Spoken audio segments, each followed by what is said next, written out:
তোর সাহস কি করে হয় আমাকে প্রেমপত্র দেওয়ার? আমি ইচ্ছে করে দেইনি। তোকে আর কিছু বলতে হবে না। তোদের মতো কিছু ছেলেদের জন্যই আজকে মেয়েরা সমাজে অবহেলিত। প্রথম দিন ভার্সিটিতে এসে মেয়েদের প্রেমপত্র দেওয়া শুরু। জানি না সামনে আর কি করবি। তোকে দেখে তো মনে হয় একদম নিষ্পাপ বাচ্চা, কিন্তু তুই যে এমন একটা কাজ করবি তা তোকে দেখে কেউই বুঝতে পারবে না। আর শোন, আর কখনো কোনো মেয়ের সাথে এরকম করবি না। মাথা নিচু করে দাঁড়িয়ে আছি। অনেক ছাত্রছাত্রী দাঁড়িয়ে আমাকে দেখছে। কোনো কিছু না করেও এইভাবে সবার সামনে অপমানিত হলাম। অবশ্য অপমানিত হওয়া আমার কাছে নতুন কিছু নয়। সেই ছোটবেলা থেকেই অপমানিত হয়ে আসছি। বাবা মা মারা গেছে তখন আমি অনেক ছোট। তারপর থেকেই এতিমখানায় বড় হয়েছি। এইচএসসি পর্যন্ত সেখানে থেকে পড়ালেখা করেছিলাম। কিন্তু যখন আমার বয়স 18 হলো, তারপর তারা আমাকে কিছু টাকা দিয়ে বলল যে এখন থেকে আমি আর এখানে থাকতে পারবো না। সেখান থেকে চলে আসার পর বুঝেছি জীবন সংগ্রামে বেঁচে থাকাটা কতটা কঠিন। ভালো রেজাল্ট করেছি বিধায় এই কলেজে অনার্সে চান্স পেয়েছি। আমি রবি আল ইসলাম, আর এই দুনিয়ায় আমি শুধু একা, কেউ নেই আমার। কলেজের গেট দিয়ে ঢুকে সামনে যাইতেছি, তখনই কেউ একজন ডাক দিল। সামনে যাওয়ার পর বলল, কলেজে নতুন? জি ভাইয়া নতুন। নাম কি? রবি আল ইসলাম। তোমাকে দেখে তো ভদ্র মনে হয়, কিন্তু তুমি এই বেয়াদবিটা কি করে করলা? আমি কি করেছি ভাইয়া? আমরা তোমার সিনিয়র, আর তুমি আমাদের সালাম না দিয়েই চলে যাচ্ছিলে কেন? দুঃখিত ভাইয়া, আমি খেয়াল করিনি, এখন থেকে দিব। ঠিক আছে, এবারের মতো মাফ করে দিলাম। এই খামটা নাও। আর ওই যে দেখছো, যে মেয়েটা দাঁড়িয়ে কথা বলছে, ও আমার ফ্রেন্ড। তুমি ক্লাসে যাওয়ার সময় ওই মেয়েটাকে এই খামটা দিবা। এটা খুবই গুরুত্বপূর্ণ একটা কাগজ। আচ্ছা ভাইয়া দিব। তারপর মেয়েটাকে খাম দেওয়ার পর কি হলো তা তো আপনারা জানেনই। ক্লাসে চলে আসলাম, কিছুক্ষণ পর দেখলাম ওই ছেলেগুলো আর ওই মেয়েটাও ক্লাসে আসছে।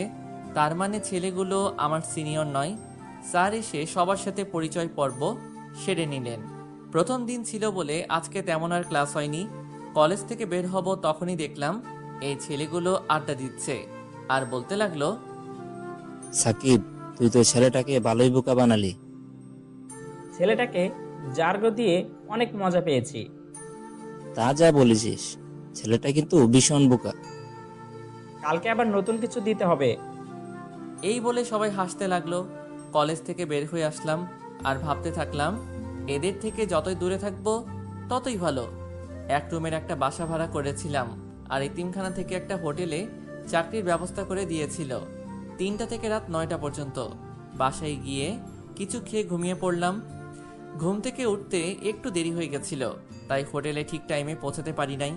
হোটেলে পৌঁছানোর পর ম্যানেজার বলল, এই জন্যই তোমাদের মতো ভার্সিটিতে পড়ুয়া ছেলেদের কাজ দিতে নেই, প্রথম দিনেই লেট। সরি স্যার, আর হবে না। যাও কাজ করো। রাত 9টার সময় কাজ শেষ হলো। বাসায় আসতে আসতে 10টা বেজে গেল। রাতের খাবার হোটেলেই খাই। বাসায় এসে পড়তে বসলাম। পড়া শেষে ঘুমোতে গেলাম। সকালে ঘুম থেকে উঠে ফ্রেশ হয়ে কিছুক্ষণ পড়লাম। তারপর কলেজে গেলাম। কলেজে যাওয়ার পর আবারও সেই ছেলেটা, মানে সাকিব, ডাক দিল। তোকে না বলেছিলাম আমাদের সালাম দিতে? সালাম কেন দিব? আমরা তো একসাথেই পড়ি। তোরে তো। তখনই একজন স্যার চলে আসলো। কি হচ্ছে এখানে? যাও ক্লাসে যাও। তারপর ক্লাসে চলে আসলাম। ক্লাস শেষ করে যখনই বাহিরে আসব তখনই একটা ছেলে আমাকে ধাক্কা দিল। তোর সাহস কি করে হয় আমাকে জড়িয়ে ধরার? আমি ইচ্ছে করে করিনি, কে যেন আমাকে ধাক্কা দিয়েছে। অন্যায় করে আবার মিথ্যা কথা বলছিস। প্রথম দিন আমাকে লাভ লেটার দিলি, আজকে আবার জড়িয়ে ধরছিস। তোকে যেন আর কখনো আমার সামনে না দেখি। এই বলে মেয়েটা চলে গেল। তখনই সাকিব বলল, কিরে, কেমন দিলাম? এখন থেকে সব সময় আমাকে সালাম দিবি। কিছু বললাম না, জানি এদের কিছু বলে লাভ হবে না। চলে আসলাম সেখান থেকে। রাস্তা দিয়ে হাঁটছি আর ভাবছি আমি কি শুধু সবার কাছে অবহেলিত হয়ে থাকব? বাইরের পৃথিবীটা যে কতটা কষ্টের তা এখন বুঝতে পারছি। বাসায় চলে আসলাম। আজকে আর ঘুমালাম না, ঠিক টাইমে হোটেলে চলে আসছি। তখনই ম্যানেজার এসে বলল, রবি, এই খাবারগুলো ওই টেবিলে দিয়ে আসো তো। আচ্ছা স্যার। খাবার দিতে গেলাম, তখনই একজন বলল, এতক্ষণ লাগে খাবার দিতে? সেই কখন থেকে অপেক্ষা করছি। ঠিক টাইমেই তো দিলাম স্যার। আবার মুখে মুখে কথা, যাও এখান থেকে। চলে আসলাম ওখান থেকে, ঠিক টাইমে খাবার দিলাম। তারপরে বলে কিনা যে দেরি হয়েছে। হোটেলের কাজ শেষ করে বাসায় চলে আসলাম। কিছুক্ষণ পরার পর ঘুমোতে গেলাম। শুয়ে শুয়ে ভাবছি আমার জীবনের লক্ষ্য কি। এই দুনিয়ায় তো আমার কেউ নেই, না আছে কোনো আত্মীয় স্বজন, না আছে কোনো বন্ধু। আমার সাথে তো কেউ ভালো ব্যবহার করে না।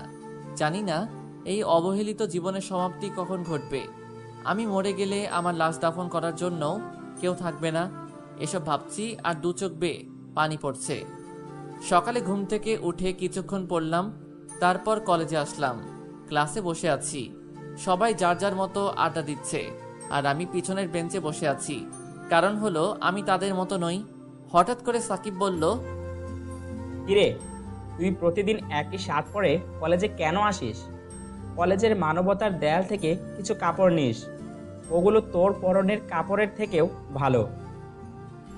এটা বলার পরপরই সবাই হাসতে লাগলো, আর আমি মাথা নিচু করে চোখের পানি ফেলছি। স্যার ক্লাসে আসলো, পড়ানো শুরু করলেন। ক্লাস শেষ করে কলেজে ক্যান্টিনে আসলাম। খুবই ক্ষুধা লাগছিল, তাই কিছু খেতে গেলাম। একটা চেয়ারে বসে সিঙ্গারা খাচ্ছি। তখনই সাকিব আর ওর বন্ধুরা আসলো। তারা সবাই আমার পাশে থাকা চেয়ারে বসলো। মামা, সিঙ্গারা দাও তো। তারা সবাই আমার পাশে বসে সিঙ্গারা খাচ্ছে। সিঙ্গারা খাওয়ার পর আমাকে দেখিয়ে বলল, মামা, সিঙ্গারার টাকা ও দেবে। আমাকে কিছু বলার সুযোগ না দিয়েই তারা চলে গেল। তারপর বাধ্য হয়ে আমাকে টাকা দিতে হলো।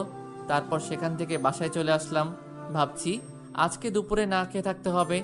আমার মতো ছেলের না খেয়ে থাকলেও কারো যায় আসে না। বাসায় বসে এসব ভাবছি, তখনই পাশের বাসার এক বড় ভাই এসে বলল, রবি, তোমার রক্তের গ্রুপ কি? পজিটিভ ভাই। তুমি কি রক্ত দিতে পারবে? জি ভাই, পারবো। তারপর বড় ভাইয়ের সাথে হাসপাতালে গেলাম রক্ত দিতে। রক্ত দেওয়ার পর কিছুক্ষণ বেডে শুয়ে বিশ্রাম নিলাম। দুপুরে আর না খেয়ে থাকতে হয়নি, অনেক কিছু খেতে দিয়েছিল আমাকে। সেখান থেকে আর বাসায় গেলাম না, ওখান থেকে হোটেলে চলে গেলাম। আজকে অনেক দেরি হয়ে গেছে, জানি না আজকে গেলে ম্যানেজার কি বলবে। হোটেলে যাওয়ার পরই ম্যানেজার বলল, তোমার কি কোনো দায়িত্ব বোধ নেই? তোমাকে বলেছিলাম না দেরি করবে না? Sorry sir. এখানে আর দাঁড়িয়ে না থেকে যাও, কাজ করো। কাজ শেষ করে বাসায় আসলাম। শরীর খুবই খারাপ লাগছে, তাই আজকে আর পড়তে বসলাম না, তাড়াতাড়ি ঘুমিয়ে পড়লাম। সকালে ঘুম থেকে উঠে কিছুক্ষণ পড়লাম, তারপর কলেজে গেলাম। কলেজে যাওয়ার পর সাকিব ডাক দিল। ওদের ওখানে গিয়ে দেখলাম ওরা সবাই সিগারেট খাচ্ছে। আমি আবারও সিগারেটের ধোঁয়া সহ্য করতে পারি না, তাই বললাম, যা বলবেন একটু তাড়াতাড়ি বলেন, আমি সিগারেটের ধোঁয়া সহ্য করতে পারি না। আমার কথা শুনে ওরা সবাই হাসতে লাগলো। তারপর সাকিব বলল, তোকে তো আজকে এত সহজে ছাড়ছি না। তুই এখন আদিবাকে গিয়ে প্রপোজ করবি, তা না হলে তোকে সিগারেট খাওয়াবো। আদিবাকে? এখনো আদিবাকে চিনিস না? যার কাছ থেকে তুই থাপ্পড় খাইলি, সে হলো আদিবা। আমি এটা করতে পারবো না। তাহলে তো তোকে জোর করে সিগারেট খাওয়াবো, তাও আবার অন্য স্টাইলে। এই গাঁজাগুলো সিগারেটের ভিতরে ঢুকিয়ে তারপর তোকে জোর করে খাওয়াবো।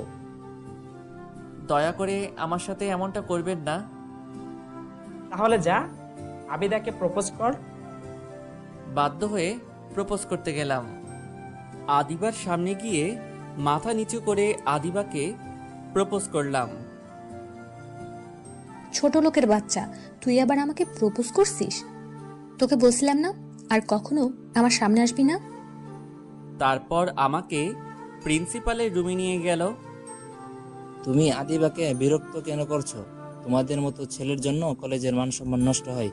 আমি তোমাকে কলেজ থেকে বহিষ্কার করব। আমি প্রিন্সিপালের পায়ে ধরতে বলতে লাগলাম, স্যার দয়া করে আমাকে বহিষ্কার করবেন না। আমি আর কখনো এমনটা করব না। যদি আর কখনো তোমার নামে অভিযোগ আসে তাহলে তুমি আর কোনো সুযোগ পাবে না। যাও এখন। তারপর সেখান থেকে চলে আসলাম। ভাবছি আমার সাথেই কেন এমন হয়। আমি তো কারো কোনো ক্ষতি করি নাই, তারপরও তারা কেন আমার পিছনে পড়ে আছে। দোস্ত, ছেলেটার সাথে কিন্তু প্রতিদিন সেই মজা হয়। তা যা বলেছিস, কালকে আবার ওকে নতুনভাবে জার্গো দিব। আদিবাকে দিয়ে ওকে প্রতিদিন মার খাওয়াবো। এই বলে সবাই হাসতে লাগলো। আমি আড়াল থেকে এতক্ষণ ওদের কথা শুনছিলাম। ওই ছেলেটার কোনো দোষ নেই, আর আমি শুধু শুধু ওই ছেলেটাকে ভুল বুঝলাম। কালকে কলেজে আসলে সরি বলতে হবে। রাতে শুয়ে শুয়ে ভাবছি কালকে কলেজে গেলে তো আবার সাকিব আমার সাথে ওই রকমটাই করবে। মনে হয় না আর ওই কলেজে বেশি দিন থাকতে পারবো। এসব ভাবতে ভাবতে ঘুমিয়ে পড়লাম। পরের দিন কলেজে গেলাম। যাওয়ার পরই আদিবা ডাক দিল। সরি। কেন? তোমার কোনো দোষ ছিল না, তারপরও আমি তোমাকে অনেক অপমান করেছি। গতকালকে আমি সাকিবের কাছ থেকে সব শুনেছি। আমাকে মাফ করে দাও। আমি সত্যি খুবই দুঃখিত। তোমার তো কোনো দোষ নেই। তোমার জায়গায় অন্য কোনো মেয়ে থাকলেও তো তাই করতো। আচ্ছা, তাহলে আজকে থেকে আমরা বন্ধু। তোমার নাম কি? রবিয়াল ইসলাম। তোমার? আদিবা সুলতানা। আজকে থেকে আমরা বন্ধু তাহলে। না। কেন? তার মানে তুমি আমাকে মাফ করতে পারো নাই? দেখো, তুমি বড়লোক বাবার মেয়ে আর আমি রাস্তার ছেলে। তোমার সাথে আমার বন্ধুত্ব করা ঠিক হবে না। আর কখনোই এ কথা বলবে না। তুমি যেমনই হও না কেন, তারপরও তুমি আমার বন্ধু। তারপরও আর কোনো কথা বলবি না। আর এখন থেকে আমাকে তুই করে বলবি। আচ্ছা, চেষ্টা করব। তারপর ক্লাসে চলে গেলাম। প্রথমবার আমি সামনের বেঞ্চে বসলাম, তাও আবার আদিবার সাথে। ক্লাস শেষে আদিবার সাথে ক্যাম্পাসে বসে আছি। তোর মোবাইল নাম্বার দে। আমি ফোন চালাই না। মানে তোর কি কারোর সাথে কথা বলার প্রয়োজন হয় না? না। কেন? আমার কেউ নেই। কেউ নেই মানে? এই দুনিয়ায় আমার আপনজন বলতে কেউ নেই। আমি এতিম। আর কখনো নিজেকে এতিম বলবি না। আজকে থেকে আমি তোর আপনজন। আর এখন আমার সাথে কোথায়? গেলে দেখতে পাবি। তারপর আদিবা আমাকে একটা মোবাইলের দোকানে নিয়ে গিয়ে একটা মোবাইল কিনে দিল।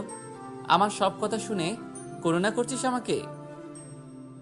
দিব একটা থাপ্পড়। এত বেশি বুঝিস কেন? তোরে এই মোবাইল দিয়েছি আমার সাথে কথা বলার জন্য। তারপর দুপুরে একটা রেস্টুরেন্টে গেলাম। খাওয়ার পর আদিবাকে বললাম, আমি তাহলে এখন যাই। কোথায় যাবি? কাজে যাব। মানে? আমি একটা হোটেলে চাকরি করি, 2টা থেকে রাত 10টা পর্যন্ত। চল, আমি তোকে নিয়ে দিয়ে আসি। তারপর আদিবা আমাকে ওর গাড়িতে করে আমাকে হোটেলে নামিয়ে দিল। হোটেলের কাজ শেষ করে বাসায় গেলাম। বাসায় যাওয়ার পর পড়তে বসলাম, তখনই আদিবা ফোন দিল। কি করিস? এইমাত্র বাসায় আসলাম, এখন পড়তেছি। ভালো। তা কিছু খেয়েছিস? হ্যাঁ, হোটেল থেকেই খেয়ে এসেছি। তুই? এইমাত্র খেলাম। আচ্ছা, তাহলে পড়, কালকে কলেজে কথা হবে। আচ্ছা। পড়া শেষে ঘুমিয়ে পড়লাম। সকালে ঘুম থেকে উঠে ফ্রেশ হয়ে কিছুক্ষণ পড়লাম, তারপর কলেজে গেলাম। কলেজে যাওয়ার পর সাকিব ডাক দিল। ওই ফকিন্নি, এদিকে আয়। কোথা থেকে যেন আদিবা এসে বলল, ও যাবে না? তুই বলার কে? আমি ওর বন্ধু। আর আজকে থেকে তোরা ওকে আর কোনো বিরক্ত করবি না। তোরা এতদিন ওর সাথে যা করেছিস তার সবই আমি জানি। আর যদি কখনো ওর সাথে খারাপ কিছু করার চেষ্টা করিস তাহলে প্রিন্সিপালের কাছে বলে তোকে কলেজ ছাড়া করব। এই বলে আমাকে নিয়ে অন্য জায়গায় চলে গেল। তোর সাথে যে ওরা এত খারাপ ব্যবহার করে তা তুই কিছু বলিস না কেন? কি বলবো, সবাই আমার সাথে ওই রকম করে। আজ থেকে কেউ যদি তোর সাথে খারাপ ব্যবহার করে তাহলে তুই তার প্রতিবাদ করবি। তারপর ক্লাসে আসলাম। একটা ক্লাস করার পরই আদিবা বলল, চল, কোথায়? ক্লাস করবি না? আজকে আর ক্লাস করব না, এখন তুই আর আমি ঘুরতে যাব। তারপর আদিবা আমাকে নিয়ে নদীর পাড়ে একটা পার্কে ঘুরতে গেল। একটা বেঞ্চের উপর দুজনে বসে আছি, হালকা বাতাস বইছে, খুবই ভালো লাগতেছে। হঠাৎ আদিবা আমাকে বলল, আচ্ছা, তুই কখনো কোনো মেয়ের প্রেমে পড়েছিস? কখনো এটা নিয়ে ভাবিনি। কেন? কিভাবে বেঁচে থাকবো তার ঠিক নাই, আবার প্রেমে পড়বো? তুই কি কারো প্রেমে পড়েছিস? অল্প অল্প। বুঝলাম না। বুঝতে হবে না, এখন চল ফুচকা খাবো। তারপর আদিবা আমাকে নিয়ে ফুচকা খেতে গেল। ফুচকা খাওয়ার পর আদিবা আমাকে হোটেলে নামিয়ে দিল। হোটেলের কাজ শেষে রাতে বাসায় গিয়ে শুয়ে শুয়ে ভাবছি, জীবনে প্রথমবার মনে হলো আমি একা নই। প্রথমবার মনে হলো কোনো আপনজনের ভালোবাসা পেয়েছি। যতক্ষণ আদিবার সাথে ছিলাম ততক্ষণ মনেই হয়নি যে এই দুনিয়ায় আমার কেউ নেই। জানি না আদিবা আমাকে কি ভাবে, কিন্তু আমি চাই ও এভাবে সবসময় আমার সাথে থাকুক। এসব ভাবতে ভাবতে ঘুমিয়ে পড়লাম। সকালে আদিবার কলে ঘুম ভাঙলো। তারপর ঘুম থেকে উঠে ফ্রেশ হয়ে কিছুক্ষণ পড়লাম। তারপর কলেজে গেলাম। কলেজে যাওয়ার পর আদিবা বলল, তোর চোখ লাল কেন? রাতে ঠিকভাবে ঘুম হয়নি।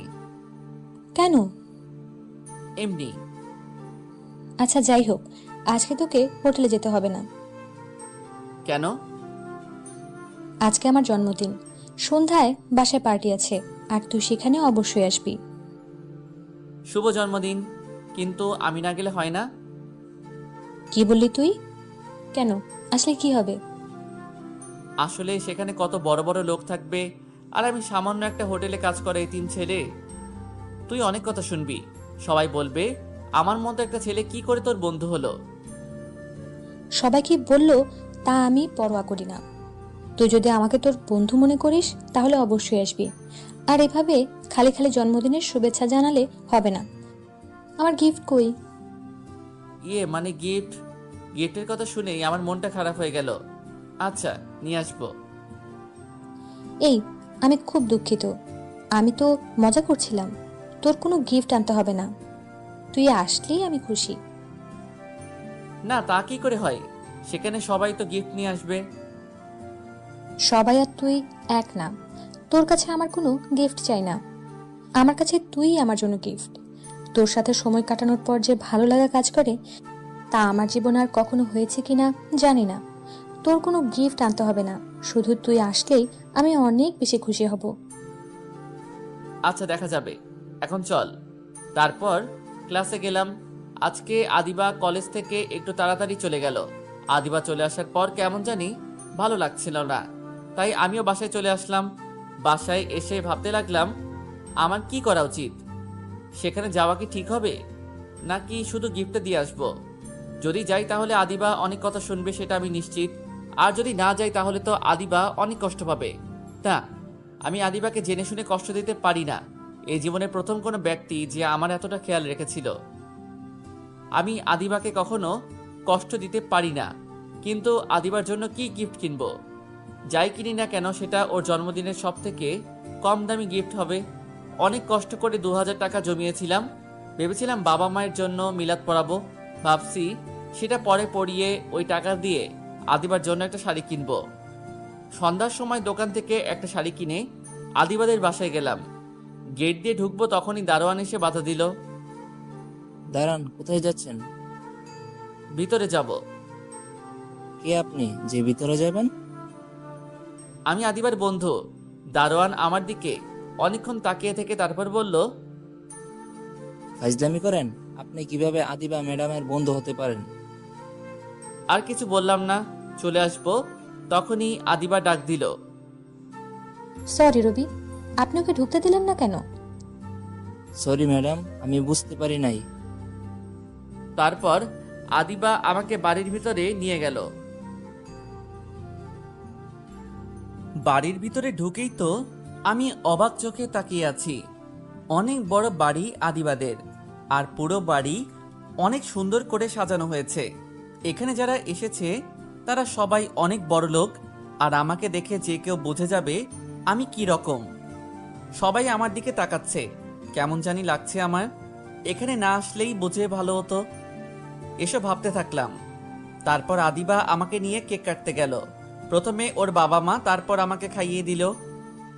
আমি বোকার মতো আদিবার দিকে তাকিয়ে আছি, আর বাকিরা সবাই অনেক অবাক হয়েছে, কারণ আমার মতো একটা ছেলেকে আদিবা ওর বাবা মায়ের পর কেক খাইয়ে দিল। আমি আদিবাকে কিছু বলতেও পারছি না। এখান থেকে তাড়াতাড়ি যেতে পারলেই বাঁচি। খাওয়া দাওয়ার পর আদিবা বলল, বাবা মায়ের সাথে কথা বলবি, চল। ইয়ে মানে আজকে না বললে হয় না? কেন, কি হয়েছে? আমার খুবই শরীর খারাপ লাগছে। আমি এখন বাসায় যাই, পরে একসময় কথা বলবো।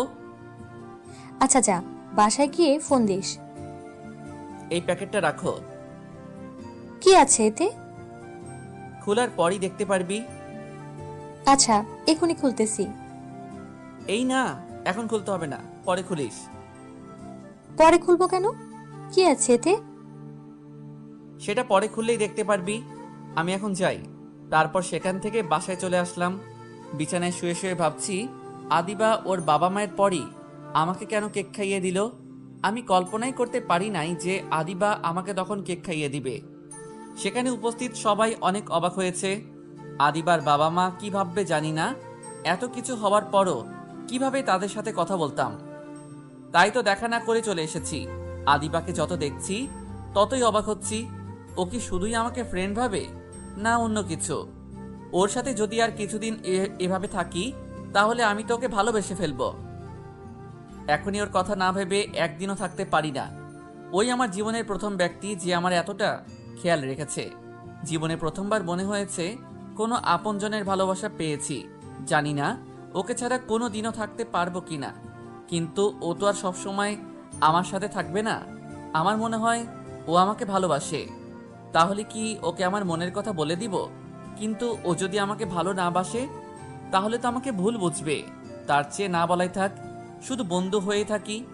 সকালে ঘুম থেকে উঠে মোবাইলটা হাতে নিলাম, দেখলাম রাতে আদিবা অনেকগুলো কল করেছিল। মোবাইলটা সাইলেন্ট করা ছিল, তাই শুনতে পাইনি। এখন আর কল দিলাম না। তারপর ফ্রেশ হয়ে কিছু খেয়ে কিছুক্ষণ পড়লাম।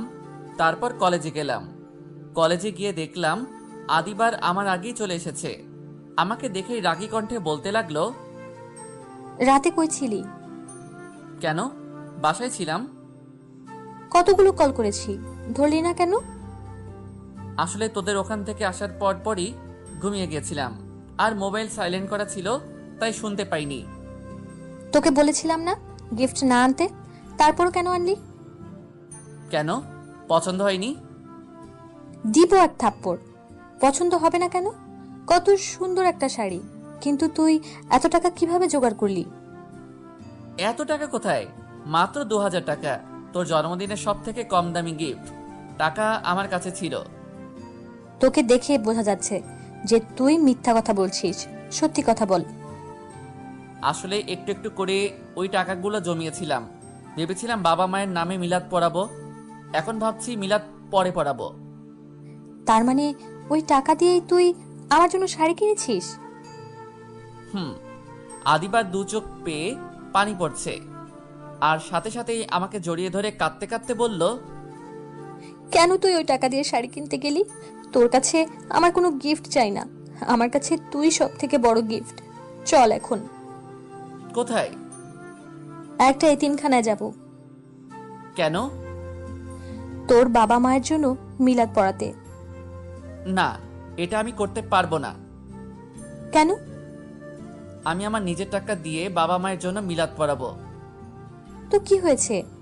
মনে কর আমার টাকাই তোর টাকা।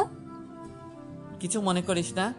আমার নিজের উপার্জিত টাকা দিয়ে মিলাদ পড়াবো, কারো কাছ থেকে নিয়ে নয়। এখন বল, শাড়িটা কেমন লাগছে? অনেক সুন্দর। তা কখনো কি শাড়িটা পরবি? পরবো না কেন? না মানে শাড়িটা তো অনেক কম দামি। তুই তো মনে হয় এত কম দামি জিনিস পরিস না, তাই বললাম। পরিনি তো কি হয়েছে, এখন থেকে পরবো। কালকে বিকালেই শাড়ি পরে তোর সাথে নদীর পাড়ে ঘুরতে যাব। দেখা যাবে, এখন চল। তারপর ক্লাস করে বাসায় চলে গেলাম। ফ্রেশ হয়ে হোটেলে আসলাম। ম্যানেজারকে বললাম, স্যার কালকে আমার ছুটি লাগবে। তারপর ম্যানেজার বলল, রোজ রোজ তোমাকে ছুটি দিতে পারবো না। যদি কাজ করতে মন না চায় তাইলে আর আসার দরকার নেই। সরি স্যার, আর কখনো ছুটি নিব না, শুধু কালকেই লাস্ট। মনে থাকে যেন কথাটা। কালকের পরে ছুটি নিতে হলে একবারই নিবে। এখন যাও, কাজ করো। রাতে কাজ করে বাসায় এসে কিছুক্ষণ পড়লাম। পড়ার পর ঘুমাতে গেলাম। ভাবতে থাকলাম আদিবার কথা। প্রথম কোনো মেয়ে আমাকে জড়িয়ে ধরল। আমি কল্পনাই করতে পারি নাই যে আদিবা আমাকে জড়িয়ে ধরবে। ওর সাথে থাকতে থাকতে কখন যে ওকে ভালোবেসে ফেলেছি তা নিজেও জানি না। এখন তো এমন হয়েছে ওর সাথে কথা না বলে থাকতেই পারি না। যখনই কেউ আমার সাথে খারাপ ব্যবহার করে তখনই আমার আদিবার হাসি মুখটা চোখের সামনে ভেসে ওঠে। তখন সেই সব অপমান আর গায়ে লাগে না। কালকে বিকালে আদিবা আমার দেওয়া শাড়ি পরবে। তাহলে কালকে কি আদিবাকে আমার মনের কথা বলে দিব? জানি না ও আমাকে কিভাবে। সকালে ঘুম থেকে উঠে ফ্রেশ হয়ে কলেজে গেলাম। আজকে একটু আগেই কলেজে চলে আসলাম। গিয়ে দেখি আদিবা এখনো আসেনি। কিছুক্ষণ একটা বেঞ্চের উপর বসলাম। এর মধ্যে আদিবাও চলে এসেছে। আমার কাছে এসে বলতে লাগলো, আজকে এত তাড়াতাড়ি চলে এসেছিস? সব সময় তো আমার পরে আসতি। এমনি আগে চলে এসেছি। আজকে বিকালে যখন ঘুরতে যাব তখন তোকে একটা কথা বলবো। আমিও তোকে কিছু বলবো। কি বলবি? তা সময় হলে জানতে পারবি। আচ্ছা ঠিক আছে, এখন চল ক্লাসে যাই। চল। ক্লাস শেষ করে বাসায় চলে আসলাম। গোসল করে কিছু খেলাম। তারপর একটু ঘুমিয়ে তৈরি হয়ে নদীর পাড়ে গেলাম আদিবার সাথে দেখা করতে। আদিবা আসার আগেই আমি সেখানে চলে গেছি। আমি খুবই চিন্তিত, জানি না আদিবাকে আমার ভালোবাসার কথা বললে ও কিভাবে নেবে সেটা। যদি ও আমাকে ভালো না বাসে তাহলে হয়তো আমাদের বন্ধুত্ব ভেঙে যাবে। কিন্তু আমি তো আদিবাকে ছাড়া থাকতে পারবো না। অনেক ভালোবেসে ফেলেছি ওকে। কিন্তু ও আমাকে কি কথা বলবে? ও কি আমায় ভালোবাসে? এসবই মাথায় ঘুরপাক খাচ্ছে। এর ভিতরে আদিবা চলে এসেছে। আমার দেওয়া শাড়ি পরে এসেছে। খুবই সুন্দর লাগছে ওকে। ওর দিকে এক ধ্যানে তাকিয়ে আছি। আদিবা আমার কাছে এসে বলতে লাগলো, এভাবে তাকিয়ে কি দেখছিস? তোকে দেখছি। আমাকে আজকে নতুন দেখছিস মনে হয়। তা না, তোকে আজকে অনেক সুন্দর লাগছে। ভাবছি সত্যি কি এটা তুই নাকি অন্য কেউ। আর শাড়িটা পরার জন্য ধন্যবাদ। তাকিয়ে থাকতে হবে না, আর ধন্যবাদও দিতে হবে না। এখন চল কিছুক্ষণ হাঁটি। তারপর আদিবার সাথে হাঁটতে লাগলাম। আদিবা কথা বলছে আর আমি নির্বাক শ্রোতার মতো ওর কথা শুনছি আর ওকে দেখছি। আজকে আদিবাকে খুবই সুন্দর লাগছে। ভাবছি এখনই ওকে ভালোবাসার কথা বলবো, কিন্তু তার আগেই আদিবা বলল, চল ফুচকা খেয়ে আসি। চল। আদিবা আমাকে নিয়ে ফুচকা খেতে গেল। তারপর দুজনে মিলে ফুচকা খেলাম। ফুচকা খাওয়ার পর নদীর পাড়ের একটা বেঞ্চে দুজনে বসে আছি। আদিবা বলল, আচ্ছা, তুই না আমাকে কিছু বলতে চেয়েছিলি? তুইও তো কিছু বলতে চাইছিলি। আগে তুই বল, তারপর আমি বলবো। না, আগে তোরটা বলবি। আচ্ছা আমি বলবো, একটু পরে দাঁড়া, একজনকে ফোন করে নিই। হ্যালো, কোথায় তুমি? তাড়াতাড়ি আসো, আমরা সে কখন থেকে বসে আছি। কার সাথে কথা বললি? আর কে আসবে? আসলেই দেখতে পাবি। আচ্ছা রবি, মনে কর তুই একজনকে ভালোবাসিস কিন্তু বলতে পারছিস না, কিন্তু হঠাৎ করেই সে যদি তোকে প্রপোজ করে, তাহলে তুই কি করবি? অবশ্যই রাজি হব। আমিও একজনকে ভালোবেসে ফেলেছি। তার মানে ও কি আমাকে ভালোবাসে? খুবই আগ্রহ নিয়ে ওকে জিজ্ঞেস করলাম, কাকে ভালোবাসিস তুই? বলবো একটু পরে। এখন ঝালমুড়ি খাবো দুজনে, এর ভিতরেও চলে আসবে। কে আসবে? আসলেই দেখতে পারবি। তারপর দুজনে মিলে ঝালমুড়ি খেলাম। এর মধ্যেই একটা ছেলে এসে আদিবাকে বলতে লাগলো, হ্যাঁ। তারপর ছেলেটা আমাকে বলতে লাগলো, তোমার কথা ও যে কতবার বলেছে তার কোনো ঠিক নেই। তুমি নাকি ওর লাইফে খুবই গুরুত্বপূর্ণ একজন। আমি আদিবাকে জিজ্ঞেস করলাম, ছেলেটা কে? ও রাব্বি, আর আমি ওকেই ভালোবাসি। আদিবার মুখে এই কথা শুনে মুহূর্তের মধ্যেই আমার মনে হলো কেউ আমার বুকে চাবুক দিয়ে আঘাত করতেছে। আদিবাকে দেখে মনে হচ্ছে ও খুবই খুশি। কোনো রকমে চোখের পানি আটকে হাসি মুখে আদিবাকে বললাম, কবে থেকে? আগে তো বললি না। ওকে আমি অনেক আগে থেকেই ভালোবাসি, কিন্তু ওকে কখনো বলা হয়নি। আমাদের বাসার পাশেই ওর বাসা। ওই আমার লাইফের ফার্স্ট ক্রাশ। আর আমার জন্মদিনের পার্টির পর ও আমাকে প্রপোজ করে। আমি প্রথমে খুবই অবাক হয়ে গিয়েছিলাম, কারণ এর আগে কখনোই ও আমার সাথে কথা বলে নাই। আমি শুধু ওকে দূর থেকে দেখতাম। ও প্রপোজ করায় আমি এতটা অবাক হয়ে গিয়েছিলাম যে কিছুই বলতে পারছিলাম না। তারপর ও বলে যে আমাকে সময় নিতে। তারপর আমি আজকে ওকে হ্যাঁ বলে তোর সাথে পরিচয় করে দিতে নিয়ে আসলাম। ও, ভালো করেছিস। তুমি তাহলে ওই লাইফের বিশেষ ব্যক্তি। আজকে ও বলেছিল যে আমাকে ও বিশেষ কারোর সাথে পরিচয় করিয়ে দেবে। হ্যাঁ, ও আমার খুব ভালো একজন বন্ধু। আসলে আমার একটা কাজ আছে, তাই আমাকে এখন যেতে হবে। তোরা আড্ডা দে। তুই না আজকে হোটেল থেকে ছুটি নিলি? হ্যাঁ, কিন্তু আমাকে এখন এক জায়গায় যেতেই হবে। আমি তোকে এখনই বলতাম, কিন্তু তার আগেই রাব্বি ভাইয়া চলে এসেছে। আচ্ছা, তোমার যখন কাজ আছে তাহলে তোমাকে আর আটকে রাখা ঠিক হবে না। আচ্ছা যা, তাহলে কালকে কলেজে কথা হবে। ওখান থেকে তাড়াতাড়ি চলে আসলাম। ওখানে আর এক মুহূর্ত থাকাও আমার পক্ষে সম্ভব হচ্ছিল না। অনেক কষ্টে চোখের পানি আটকে রেখেছি। বাসায় গিয়ে শুয়ে পড়লাম। কিছুই ভালো লাগছিল না। কি করে পারতাম আদিবাকে অন্য কারোর সাথে দেখতে? আমি ভেবেছিলাম ও হয়তো আমাকে ভালোবাসে, কিন্তু ও শুধুই আমাকে ওর একজন ভালো বন্ধু ভাবে। জানি না এরপর কিভাবে আদিবার সাথে স্বাভাবিকভাবে কথা বলবো। আদিবার সাথে পরিচয় হবার পর কিছুদিনের জন্য ভুলেই গেছিলাম যে আমার আসল পরিচয় কি। যখন সবাই অপমান করত তখন অনেক খারাপ লাগতো, আর এখন তার থেকেও অনেক বেশি কষ্ট হচ্ছে। এভাবে অনেকক্ষণ বিছানায় শুয়ে আছি, কিন্তু ঘুম আসছে না। কিভাবে ঘুম আসবে? চোখ বুঝলেই তো আদিবার মুখটা ভেসে ওঠে। তবে আজকে একটা ব্যাপার খুবই অদ্ভুত লাগছে।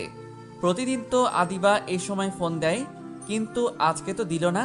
তাই আমি ফোন দিলাম, কিন্তু আদিবার ফোন ওয়েটিং। অনেকবার ফোন দিলাম, কিন্তু ওয়েটিং। হয়তো রাব্বির সাথে কথা বলছে, তাই হয়তো আমার কথা মনে নেই। এখন হয়তো আদিবার কাছে আমার থেকে রাব্বি গুরুত্বপূর্ণ। থাকবেই না কেন? আমি তো ওর শুধু বন্ধু, আর রাব্বি তো ওর ভালোবাসা। এসব কথা ভাবছি আর চোখ দিয়ে পানি পড়ছে। কিছুক্ষণ পর মোবাইলের স্ক্রিনে আদিবার নামটা ভেসে উঠল। চোখের পানি মুছে কল রিসিভ করলাম। কি করিস? শুয়ে আছি। তুই কি করিস? রাব্বির সাথে কথা বললাম এতক্ষণ। তুই তো তাড়াতাড়ি চলে আসতি।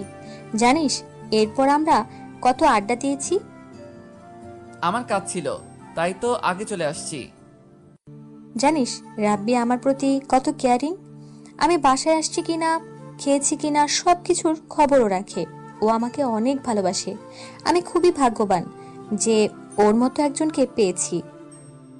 ভালো, আমার খুবই ঘুম পেয়েছে। রাখছি এখন।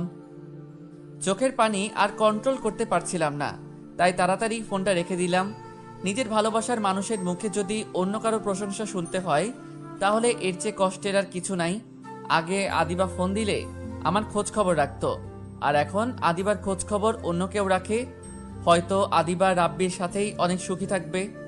আমি না হয় আদিবার বন্ধু হয়েই সারা জীবন থাকবো। একটা দুঃস্বপ্ন ভেবে সব কিছু ভুলে যাব। সকালে ঘুম থেকে উঠে দেখলাম অনেক সময় হয়ে গেছে। রাতে ঠিকমতো ঘুমাতে পারি নাই, তাই সকালে তাড়াতাড়ি উঠতে পারি নাই। তাড়াতাড়ি ফ্রেশ হয়ে কিছু খেয়ে কলেজে গেলাম। কলেজে গিয়ে দেখলাম আদিবা এখনো আসেনি। একা একা একটা বেঞ্চের উপর বসে আছি। ক্লাসের সময় হয়ে গেল, কিন্তু আদিবা এখনো এলো না। তাই ফোন দিলাম আদিবাকে। কোথায় তুই? কলেজে আসবি না? আজকে আসবো না, রাব্বির সাথে নদীর পাড়ে ঘুরতে আসছি। আচ্ছা ঠিক আছে, রাখছি তাহলে। গতকালকেও তো আদিবার সাথে কথা বললাম, তখন তো বলল না যে আজকে কলেজে আসবে না। হয়তো আমাকে বলার প্রয়োজন মনে করেনি। আমি একাই ক্লাস করলাম। তারপর বাসায় চলে আসলাম। বাসায় এসে ফ্রেশ হয়ে হোটেলে যাবার জন্য রওনা দিলাম। রাস্তা দিয়ে হাঁটছি আর ভাবছি, কেন যে আদিবার সাথে পরিচয়টা হলো, তাহলে হয়তো এখন কষ্ট পেতাম না। জীবনের সব কিছুর বেলাতেই তো অবহেলিত হয়ে আসছি, ভালোবাসার বেলায় তার ব্যতিক্রম কেন হবে? এসব ভাবছি আর হাঁটছি, তখনই দেখলাম আদিবা আর রাব্বি বাইকে করে যাচ্ছে। রাব্বি বাইক চালাচ্ছে আর আদিবা ওকে পিছন থেকে জড়িয়ে ধরে আছে। আমি আর ওদের ডাক দিলাম না, ওরা ওদের মতো যাচ্ছে। আমি তাড়াতাড়ি হোটেলে চলে গেলাম। আদিবাকে অন্য কারোর সাথে দেখলেই খুবই খারাপ লাগে। ও তো এখন খুবই ব্যস্ত, তাই হয়তো আমার খবর নেওয়ার সময় পাইনি। হোটেলে এসে কাজ করতেছিলাম। আজকে কেন জানি কাজ করতে ভালো লাগছিল না। অন্যমনস্ক হয়ে খাবার নিয়ে একটা টেবিলে গেলাম। অসাবধানতা বশত কিছু খাবার একটা মেয়ের গায়ে পড়ল। ছেলেটা কোথাকার, দেখে কাজ করতে পারিস না? দিলি তো আমার জামাটা নষ্ট করে। জানিস তোর থেকে আমার জামার দাম বেশি। এর ভিতরে ম্যানেজার চলে এসেছে। কি হয়েছে এখানে? এই ছোট লোকটা আমার গায়ে খাবার ফেলে দিয়েছে। আমরা খুবই দুঃখিত ম্যাম, দয়া করে আর রাগারাগি করবেন না, তাতে আমাদের হোটেলের সম্মান নষ্ট হবে। আমরা ওর বিচার করব। রবি, তুমি আমার সাথে আসো। ম্যানেজার আমাকে নিয়ে একটা রুমে গেল, তারপর বলতে লাগলো, তোমার কি কাজ করার ইচ্ছা নেই? মাঝে মাঝে ছুটি নাও, সময় মতো আসো না। তার উপর আবার আজকে যেই ঘটনা ঘটালে, এরপর আর তোমাকে কাজে রাখা সম্ভব না। স্যার দয়া করে আমাকে কাজ থেকে বের করে দিবেন না, কথা দিচ্ছি এরপর আর আমার নামে কোনো অভিযোগ আসতে দিব না। মাফ করতে পারি এক শর্তে। এখন গিয়ে ওই ম্যামের কাছে সরি বলবে। সে যদি মাফ করে তাহলে তোমার চাকরি থাকবে। ঠিক আছে স্যার। তারপর মেয়েটার কাছে গিয়ে বললাম, সরি ম্যাম, আমাকে মাফ করে দিন, আমার ভুল হয়ে গেছে। মাফ করে দিলাম, এখন যা। হোটেলের কাজ করে রাতে বাসায় আসলাম।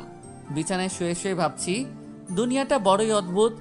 অপরাধ না করে মাপ চাইতে হয়। আর মেয়েটা যা বলেছে ঠিকই বলেছে, আমার থেকে তার জামার দামও অনেক বেশি। আদিবাকে কল দিলাম কিন্তু ওয়েটিং, অনেকবার কল দিলাম কিন্তু ওয়েটিং। বিছানায় শুয়ে আছি, ভাবছি আদিবা হয়তো কল দিবে, কিন্তু অনেক সময় হয়ে গেল কিন্তু কল দিল না।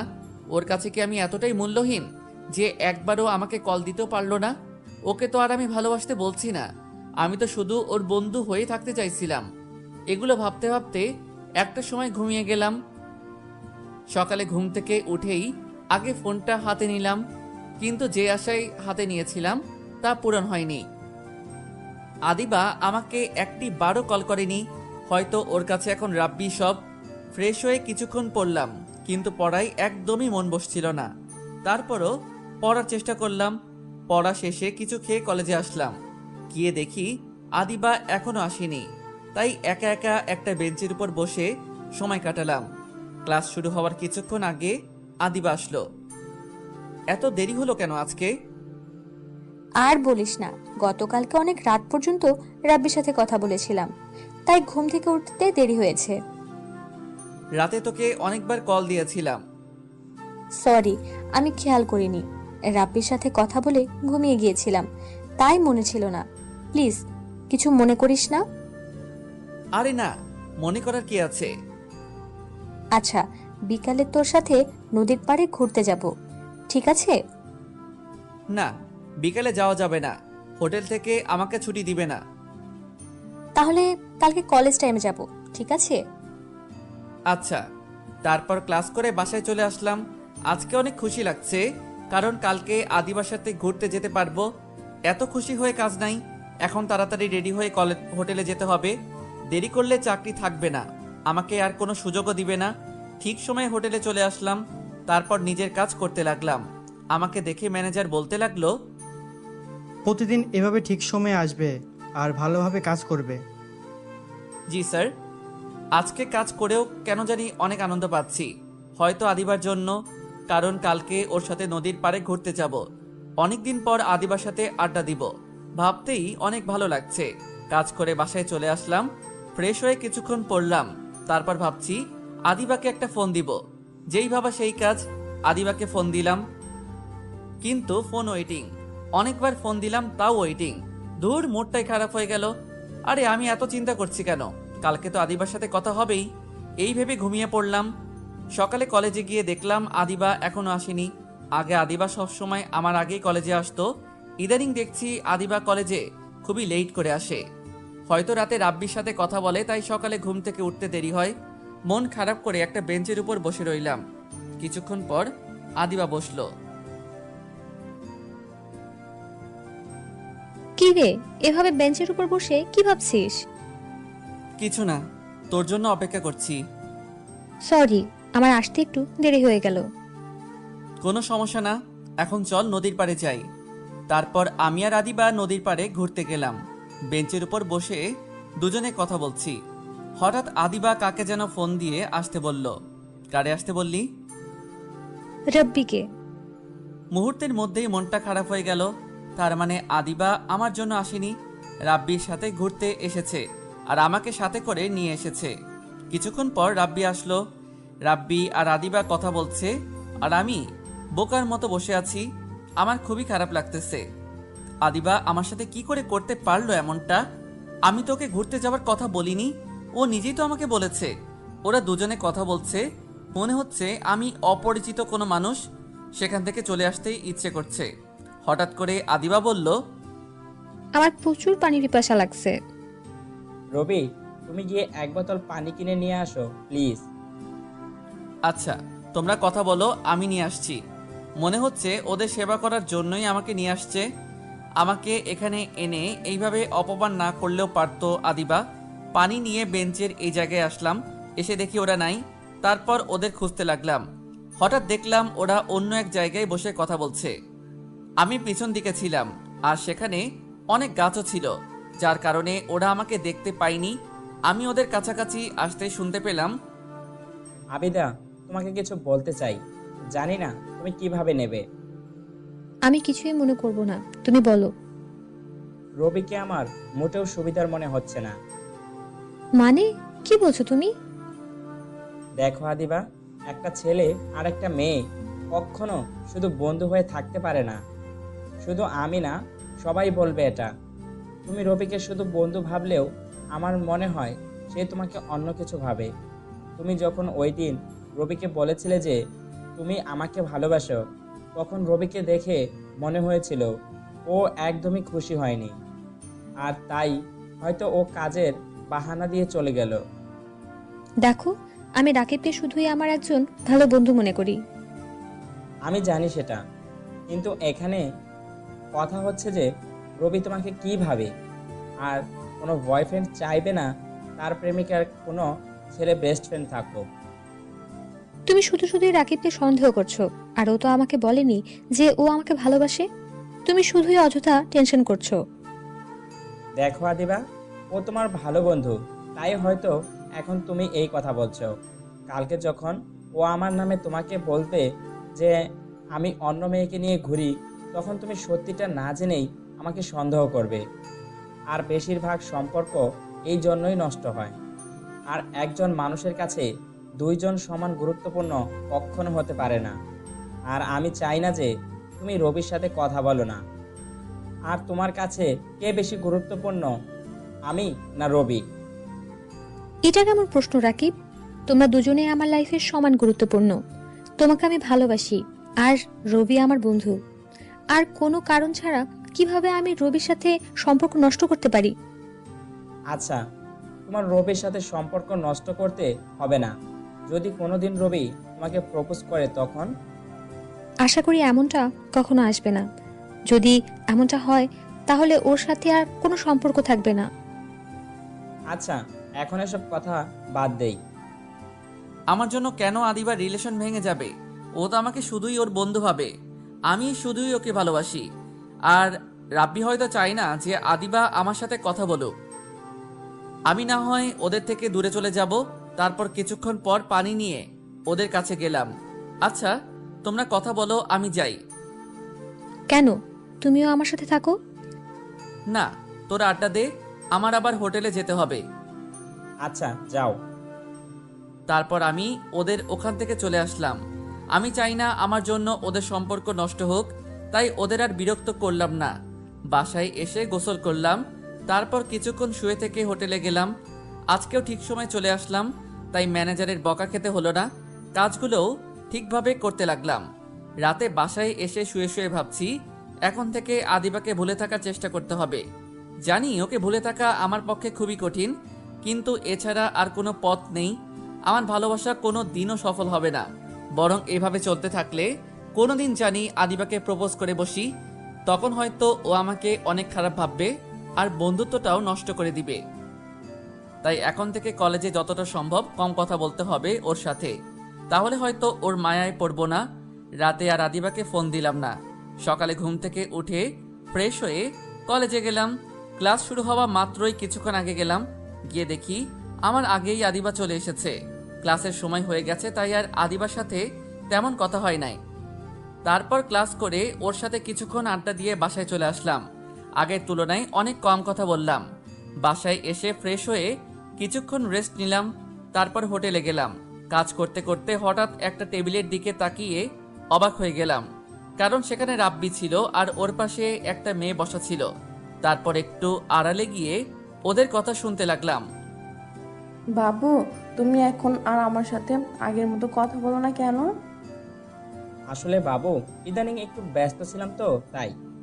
এখন থেকে তোমাকে অনেক সময় দেব। রাগ করো না বাবু, আমি তোমাকে অনেক ভালোবাসি। আমি জানি আমার বাবুটা আমাকে অনেক ভালোবাসে। ওদের কথা শুনে তো আমি অবাক হয়ে গেছি। তার মানে রাব্বি আদিবাকে ধোকা দিচ্ছে, আর ও একটা প্লে বয়। না জানি আরো কত মেয়ের সাথে সম্পর্ক আছে ওর। কাজ শেষ করে বাসায় এসে শুয়ে শুয়ে ভাবছি, আদিবাকে যদি রাব্বির কথা বলি তাহলে হয়তো ও বিশ্বাস করবে না, কারণ ওই দিন রাব্বি ওকে পার্কে যেভাবে বলেছে তার জন্য হয়তো আমাকে ভুলও বুঝতে পারে। কিন্তু এটা যদি না বলি তাহলে হয়তো পরবর্তীতে ওর অনেক ক্ষতিও হতে পারে। আর যা বুঝলাম রাব্বি মোটেও ভালো না। না, ও আমাকে ভুল বুঝলেও আমাকে এই কথাটা ওকে বলতেই হবে, নয়তো ওর অনেক ক্ষতি হবে। আর আমি চাই না আদিবার কোনো ক্ষতি হোক। পরের দিন কলেজে গিয়ে আদিবার আসার অপেক্ষা করতে লাগলাম। কিছুক্ষণ পর আদিবা আসলো। আদিবা, আমি তোকে কিছু বলতে চাই, জানি না তুই কি মনে করবি। আমি কিছুই মনে করব না, তুই বল। গতকালকে রাব্বি আমার হোটেলে এসেছিল একটা মেয়েকে নিয়ে। তারপর আমি ওদের সব কথা শুনলাম। ওরা একে অপরকে ভালোবাসে, আর আমার মনে হয় ও একটা প্লে বয়। ও তোকে ভালোবাসে না, ও শুধু তোকে ব্যবহার করতে চায়। তোর সাহস কি করে হয় রাকিব সম্পর্কে এসব কথা বলার? তোকে আমি আমার একজন ভালো বন্ধু মনে করতাম, কিন্তু তোর চিন্তা ভাবনা যে এতটা খারাপ তা আগে জানা ছিল না। রাকিবের সাথে আমার সম্পর্ক নষ্ট করে তোর কি লাভ? ও, বুঝেছি, ভালোবাসিস আমায়। তুই ভাবলি কি করে তোকে আমি ভালোবাসবো? তোকে শুধু আমার একজন ভালো বন্ধু মনে করতাম, কিন্তু আজকের পর আমি ভুলে যাব যে আমার তোর মতো কোনো বন্ধু ছিল। তুই আর কখনো আমার সাথে কথা বলবি না। ওই দিন পার্কে রাব্বি ঠিকই বলছিল, কিন্তু আমি ওর কথাগুলো বিশ্বাস করিনি। যা আমার সামনে থেকে। চোখের পানি মুছে সেখান থেকে চলে আসলাম। আদিবা রাব্বির ভালোবাসায় অন্ধ হয়ে গেছে, তাই ওর আমার কথা বিশ্বাস হচ্ছে না। কিন্তু ও যে আমাকে কলেজে সবার সামনে থাপ্পড় মারবে তা আমি কল্পনাও করিনি। কিন্তু আমি আদিবাকে কি করে বিশ্বাস করাবো যে আমি যা বলেছি সব সত্যি? আমি জেনে শুনে কিভাবে আদিবার ক্ষতি হতে দিতে পারি? ও আমাকে ভালো না বাসলেও আমি তো বাসি। তারপর সেখান থেকে ক্লাসে গেলাম। আদিবার সাথে পরিচয় হওয়ার পর এই প্রথমবার ও আমার সাথে একই বেঞ্চে বসে। আমি আগে থেকেই সামনের বেঞ্চে বসেছিলাম। ভেবেছিলাম হয়তো তখন রাগের মাথায় অনেক কিছু বলে ফেলেছে, এখন ঠিকই আমার পাশে বসবে। কিন্তু আমার ধারণা ভুল প্রমাণ করে দিয়ে ও আমার পিছনের বেঞ্চে বসলো। অনেক কষ্টে ক্লাস করলাম। ক্লাস শেষ হবার পর আদিবা আমাকে রেখেই একা চলে গেছে। আদিবার এই অবহেলায় খুবই কষ্ট হচ্ছে। আমি কলেজ থেকে বাসায় চলে আসলাম। ফ্রেশ হয়ে কিছুক্ষণ রেস্ট করলাম, তারপরে হোটেলে চলে আসলাম। রবি আমার সাথে এমনটা করবে কখনো কল্পনা করিনি। শেষ পর্যন্ত রাব্বির কথা সত্যি হলো। সেদিন যদি ওর কথা বিশ্বাস করতাম তাহলে আজকে এই দিনটা দেখতে হতো না। রবির চিন্তা ভাবনা এতটা খারাপ তা আগে বুঝতে পারিনি। বিকালে রাব্বির সাথে নদীর পাড়ে ঘুরতে গেলাম। কি ব্যাপার আদিবা, তোমার কি মন খারাপ? কখনো ভাবতেই পারি নাই আমার জীবনে এরকম একটা ঘটনা ঘটবে। কি হয়েছে? রবি যে এতটা খারাপ আগে জানা ছিল না। ওকে আমি আমার একজন ভালো বন্ধু মনে করতাম। ওর কত বড় সাহস তোমার সম্পর্কে বাজে কথা বলে। কি বলেছে? তোমাকে নাকি ও কোন মেয়ের সাথে দেখেছে। তোমরা নাকি একে অপরকে ভালোবাসো। কথাটা শুনে আমার এতটা রাগ হয়েছিল যে সাথে সাথে ওকে থাপ্পড় মেরেছি আর ওর সাথে বন্ধুত্ব শেষ করেছি। সেদিন তোমার কথা বিশ্বাস না করে অনেক বড় ভুল করে ফেলেছি। যা হবার হয়েছে, এটা নিয়ে আর চিন্তা করো না। তুমি যা করেছো ভালোই করেছো। ওই দিন তো আমার কথা বিশ্বাস করলে না, আর এখন নিজেই তো দেখলে। আমার আগেই সন্দেহ হয়েছিল ওকে দেখে। আমার মোটেও ভালো ছেলে মনে হয়নি। ও তোমার টাকা দেখে তোমার সাথে বন্ধুত্ব করেছে, তারপর তোমাকে ভালোবাসার ফাঁদে ফেলে সব সম্পত্তি ওর নামে করতে চেয়েছিল। ঠিকই বলেছো, কিন্তু ও আর সেই সুযোগ কখনো পাবে না। আচ্ছা, এখন এইসব কথা বাদ দাও, চলো আমরা সামনের দিকটাই যাই। হোটেলে এসে কাজ করতে লাগলাম। কাজ শেষ করে রাতে বাসায় আসলাম। বিছানায় শুয়ে শুয়ে ভাবছি, আবার আমি একা হয়ে গেলাম। আদিবাকে কি করে বোঝাবো যে রাব্বি ভালো ছেলে না? আমার নাম্বারও ব্ল্যাক লিস্টে রেখেছে। ও রবির ভালোবাসায় অন্ধ হয়ে গেছে। একদিন আগেও কলেজের সবাই জানতো আমরা দুজন খুব ভালো বন্ধু, আর আজকে সেই আদিবাই আমাকে সবার সামনে থাপ্পড় মারলো। এতটাই অন্ধভাবে কাউকে ভালোবাসা উচিত নয়। ও একবার পরীক্ষা করে দেখতে পারতো যে আমি সত্যি বলছি না মিথ্যা। কালকে কলেজে যাওয়ার পর আদিবাকে আবার বোঝাতে হবে। ও আমাকে যতই অপমান করুক না কেন, ওর সামনে আমাকে সত্যিটা তুলে ধরতেই হবে। সকালে ঘুম থেকে উঠে ফ্রেশ হয়ে কিছুক্ষণ পড়লাম, তারপর কলেজে গেলাম। কলেজে গিয়ে দেখলাম আদিবা ওর বান্ধবীদের সাথে কথা বলছে। আদিবা, তোর সাথে আমার কথা আছে। তোকে বলছি না তুই আর কখনো আমার সামনে আসবি না, আর কখনো আমার সাথে কথা বলবি না। তারপরও বেহায়ার মতো কেন আবার আমার কাছে আসলি? দেখ আদিবা, তুই আমাকে যা বলার বল, দয়া করে আমার কথাটা একবার বিশ্বাস কর। তুই ওর ভালোবাসায় অন্ধ হয়ে গেছিস, তাই এখন আমার কথা তোর বিশ্বাস হচ্ছে না। তুই একবার চিন্তা করে দেখ, আমি সত্যি বলছি না মিথ্যা। অনেক হয়েছে, আর একবারও রাব্বি সম্পর্কে বাজে কথা বলবি না। তোর কপাল ভালো যে আমি তোর মতো একটা ছেলের সাথে বন্ধুত্ব করেছিলাম, কিন্তু তুই আমার সেই বন্ধুত্বের সুযোগ নিলি। তোর কি মনে হয় রাব্বি সম্পর্কে এসব বললেই আমি রাব্বিকে ভুল বুঝবো, তারপর তোকে ভালোবাসবো? তোর কি মনে হয় আমি কিছু বুঝি না? তুই আমাকে ভালোবাসার ফাঁদে ফেলে আমার কাছ থেকে টাকা হাতিয়ে নিতে চাস। তোর সাথে বন্ধুত্ব করাই ছিল আমার জীবনের সব থেকে বড় ভুল, আর এখন তা বুঝতে পারছি। তুই আর কখনো আমার সামনে আসবি না। এই বলে আদিবা চলে যেতে লাগলো। তখনই আমি আদিবার হাত ধরে ওকে কিছু বলতে যাব, তার আগেই ছোট লোকের বাচ্চা, তোর সাহস কি করে হয় আমার হাত ধরার? তুই কোন সাহসে আমার হাত ধরলি? আরে তোর তো মনে হয় জন্মেরই ঠিক নাই। তুই ভাবলি কি করে আমি তোকে ভালোবাসবো? তোকে করুণা করে তোর সাথে বন্ধুত্ব করছিলাম, কিন্তু তুই তার যোগ্য না। তোর মতো এতিম ছেলেকে কেউ কোনোদিন ভালোবাসবে না। চোখের পানি মুছে বলতে লাগলাম, এটা ঠিক যে আমি তোকে ভালোবাসি, কিন্তু এটা ঠিক না যে আমি তোর টাকার লোভে তোকে ভালোবাসি। তুই ঠিকই বলেছিস, আমার হয়তো জন্মেরই ঠিক নাই, তাই তো আমি জানি না যে কে আমার বাবা। তোর সাথে পরিচয় হবার আগ পর্যন্ত আমার জীবনে কখনো খুশি আসেনি। তুই ঠিকই বলেছিস যে আমি একটা এতিম ছেলে। তোর সাথে পরিচয় হবার পর আমি ভুলেই গেছিলাম যে আমি একটা এতিম ছেলে। আজকে তুই মনে করিয়ে দিয়ে ভালোই করেছিস। আজকের পর থেকে এই এতিম ছেলেটা তোকে আর বিরক্ত করবে না। তবে একটা কথা মনে রাখ, একদিন ঠিকই তুই আমার কথা বুঝবি। হয়তো তখন আমি থাকবো না। তারপর সেখান থেকে চলে এসে একটা বেঞ্চের উপর বসে আছি আর চোখের পানি ফেলতেছি। হঠাৎ করে সাকিব আমার কাছে এসেই, তোর সাহস কি করে হয় আদিবার হাত ধরার? এতদিন আদিবার জন্য তোকে কিছু বলতে পারি নাই। ভেবেই পাচ্ছি না যে তোর মতো ছেলের সাথে আদিবা কি করে বন্ধুত্ব করলো। যাক, অবশেষে আদিবা ওর ভুল বুঝতে পেরেছে। আজকে তোকে এমন মার মারবো যে আর কোনোদিন আদিবার পিছে পড়বি না। তারপর আমাকে অনেক মারলো। কোনো কিছুই বলতে পারি নাই, মুখ বুজে সব সহ্য করেছি। আমি তো আদিবার কোনো ক্ষতি করিনি, শুধু ওর সাহায্য করতে চাইছিলাম। কিন্তু তার প্রতিদান ও এইভাবে দিবে তা আমি কোনোদিনও ভাবতে পারি নাই। কোনো মতে বাসায় চলে আসলাম। বাসায় এসে শুয়ে পড়লাম। হাতে কোনো টাকাও নাই যে ডাক্তার দেখাবো। মারের কারণে জ্বর চলে আসলো, চোখ দুটো বন্ধ হয়ে আসছে। আর কিছু মনে নেই। চোখ খুলে দেখি আমি একটা বিছানায় শুয়ে আছি। তারপর পাশে তাকিয়ে দেখলাম যে পাশের বাসার বড় ভাই আছে। আমি চোখ খুলছি দেখেই বলতে লাগলো, তোর জ্ঞান ফিরেছে? আমি ডাক্তারকে নিয়ে আসি। তারপর বড় ভাই ডাক্তার নিয়ে আসলো। ডাক্তার আমাকে দেখার পর বলল, আর কোনো ভয় নেই, রোগী এখন বিপদমুক্ত। 2-3 দিন পর বাসায় নিয়ে যেতে পারবেন। এটা বলে ডাক্তার চলে গেল। তারপর আমি বড় ভাইকে বলতে লাগলাম, ভাই আমি হাসপাতালে কেন? আমার কি হয়েছিল? আর আমি এখানে এলামই বা কি করে? আমি তোর বাসার পাশ দিয়ে যাওয়ার সময় দেখি তোর রুমের দরজা খোলা।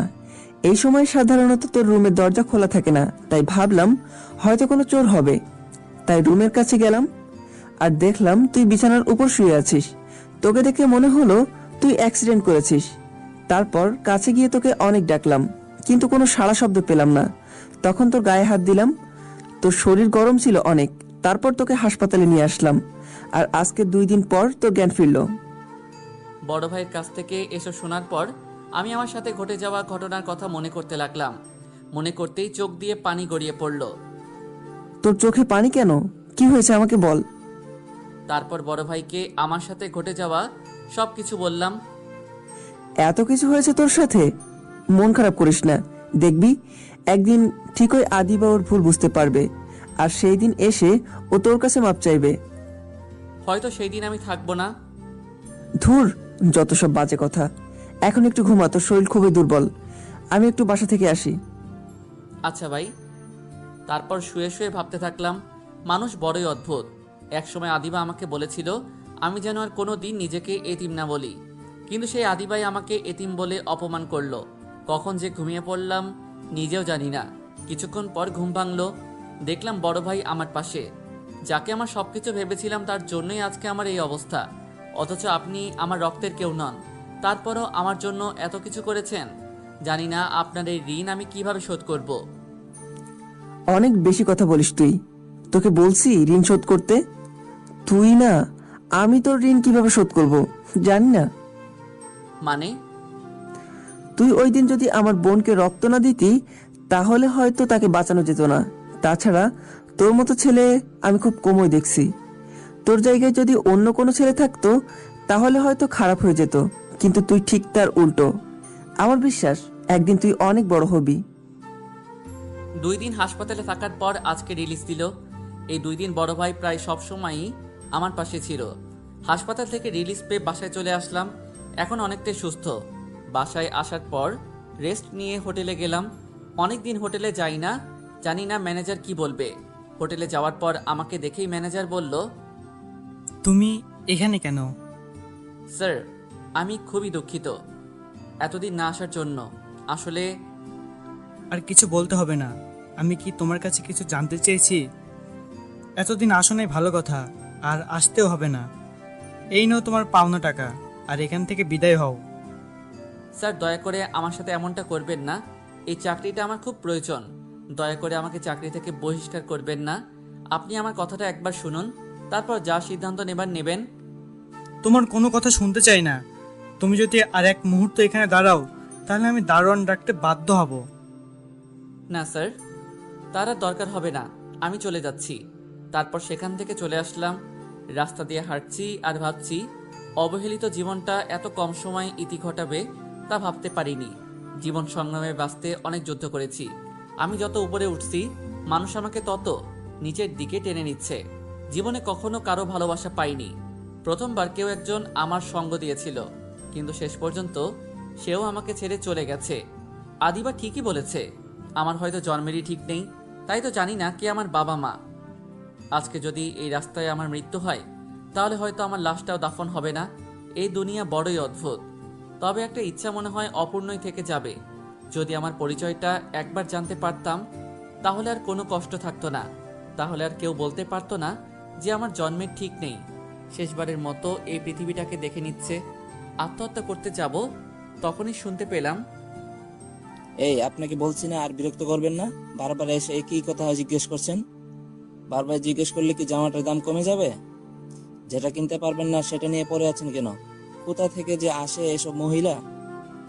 আমি পাশে দোকানের দিকে তাকিয়ে দেখলাম দোকানদার একটা মহিলাকে এই কথাগুলো বলছে।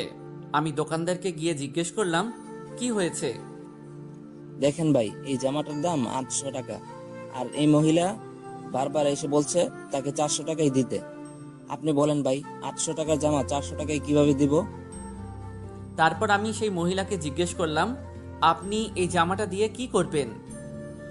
বাবা, এই জামাটা আমার মেয়ের জন্য কিনতে চেয়েছিলাম। আমার মেয়েটা ক্লাস 8-এ পড়ে।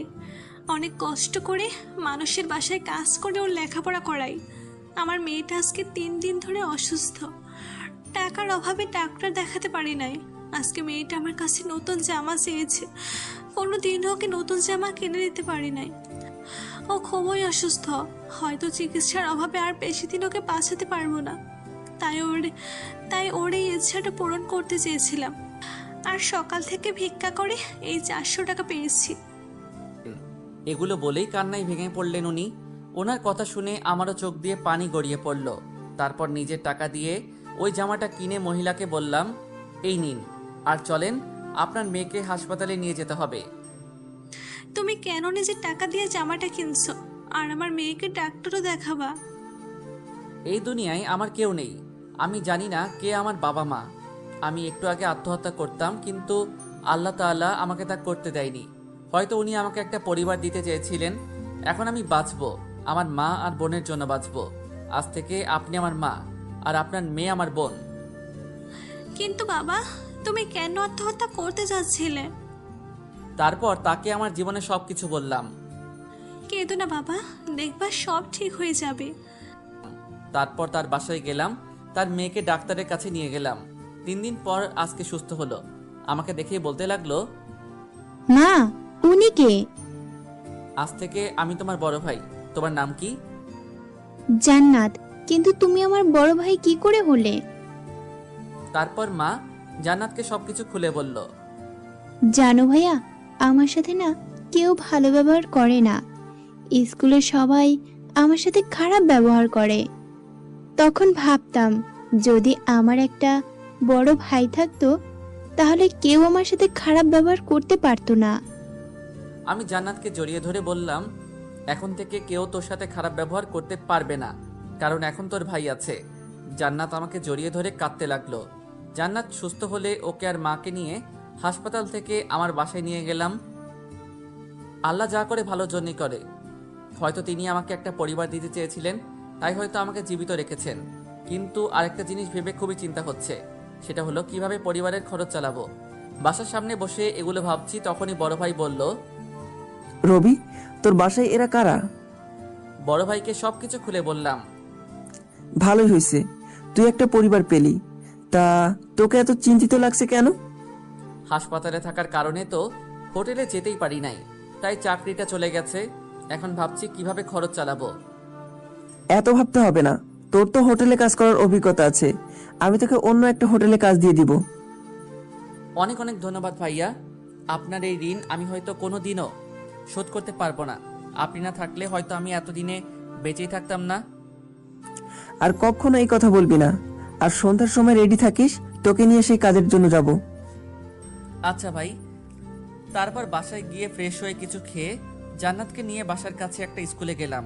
ওকে সেখানে ভর্তি করিয়ে দিলাম। দুপুরে বাসায় এসে ফ্রেশ হয়ে সবাই মিলে খেতে বসলাম। খাওয়া দাওয়ার পর একটু ঘুমালাম। সন্ধ্যায় বড় ভাইয়ের সাথে তার পরিচিত একটা হোটেলে গেলাম। বড় ভাই হোটেলে ম্যানেজারের সাথে কথা বলছে। কিছুক্ষণ পর আমাকে ডাকলো। আমাকে জিজ্ঞেস করলো যে আমি কোন সময় থেকে কাজ করতে পারবো। আগের হোটেলে যে সময় করতাম ওই সময়ের কথাই বললাম। তারা কালকে থেকে কাজে যোগ দিতে বলল। তারপর সেখান থেকে বাসায় চলে আসলাম। রাতে শুয়ে শুয়ে ভাবছি সবকিছু যে এত সহজে হয়ে যাবে তা ভাবতে পারি নাই। বড় ভাই আমার জন্য যা করেছে হয়তো আপনজনরাও তা করতো না। উনি খুবই ভালো একজন মানুষ। এতদিন ভাবতাম এই দুনিয়ায় আমি একা, কিন্তু এখন আমি খুবই খুশি, কারণ আমার মা আছে, জান্নাতের মতো একটা বোন আছে। এখন থেকে আর নিজেকে কখনো একা মনে হবে না। শুধু একটা জিনিসই অপূর্ণ থেকে গেল, সেটা হলো আদিবা। আমি তোর ভালো চেয়েছিলাম, কিন্তু ও আমাকে ভুল বুঝলো, আমাকে অনেক অপমান করলো। যেদিন রাব্বি সত্যিটা ও জানতে পারবে সেদিন হয়তো ওর আমাকে মনে পড়বে। হয়তো ওর সাথে বন্ধুত্ব করাই আমার উচিত হয়নি। যদি ওর সাথে বন্ধুত্ব না করতাম তাহলে হয়তো ওর মায়ায় পড়তাম না, আর এখন কষ্টও পেতাম না। আমার ভালোবাসাটা শুধুই একতরফা, কারণ এই ভালোবাসা হয়তো কখনো পূর্ণতা পাবে না। এসব ভাবতে ভাবতে ঘুমিয়ে পড়লাম। সকালে ঘুম থেকে উঠে ফ্রেশ হয়ে কিছু খেয়ে জান্নাতকে নিয়ে স্কুলে গেলাম। ওকে স্কুলে রেখে আমি কলেজে গেলাম। অনেকদিন পর কলেজে যাচ্ছি। কলেজে যাওয়ার পর একটা বেঞ্চের উপর একা একা বসে আছি, কারণ এখনো ক্লাসের সময় হয়নি। আগে হলে আমার সাথে আদিবা বসে থাকতো, কিন্তু এখন আর তা সম্ভব নয়।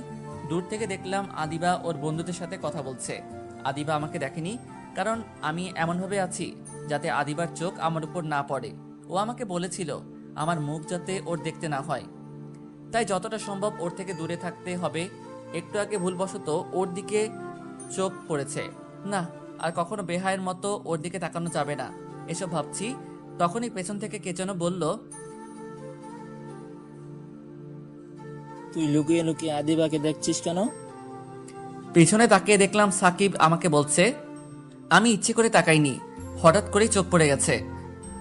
এতদিন আদিবার জন্য তোকে কিছু বলতে পারি নাই, ওর সাথে থেকে খুবই তো ভাবনীতি।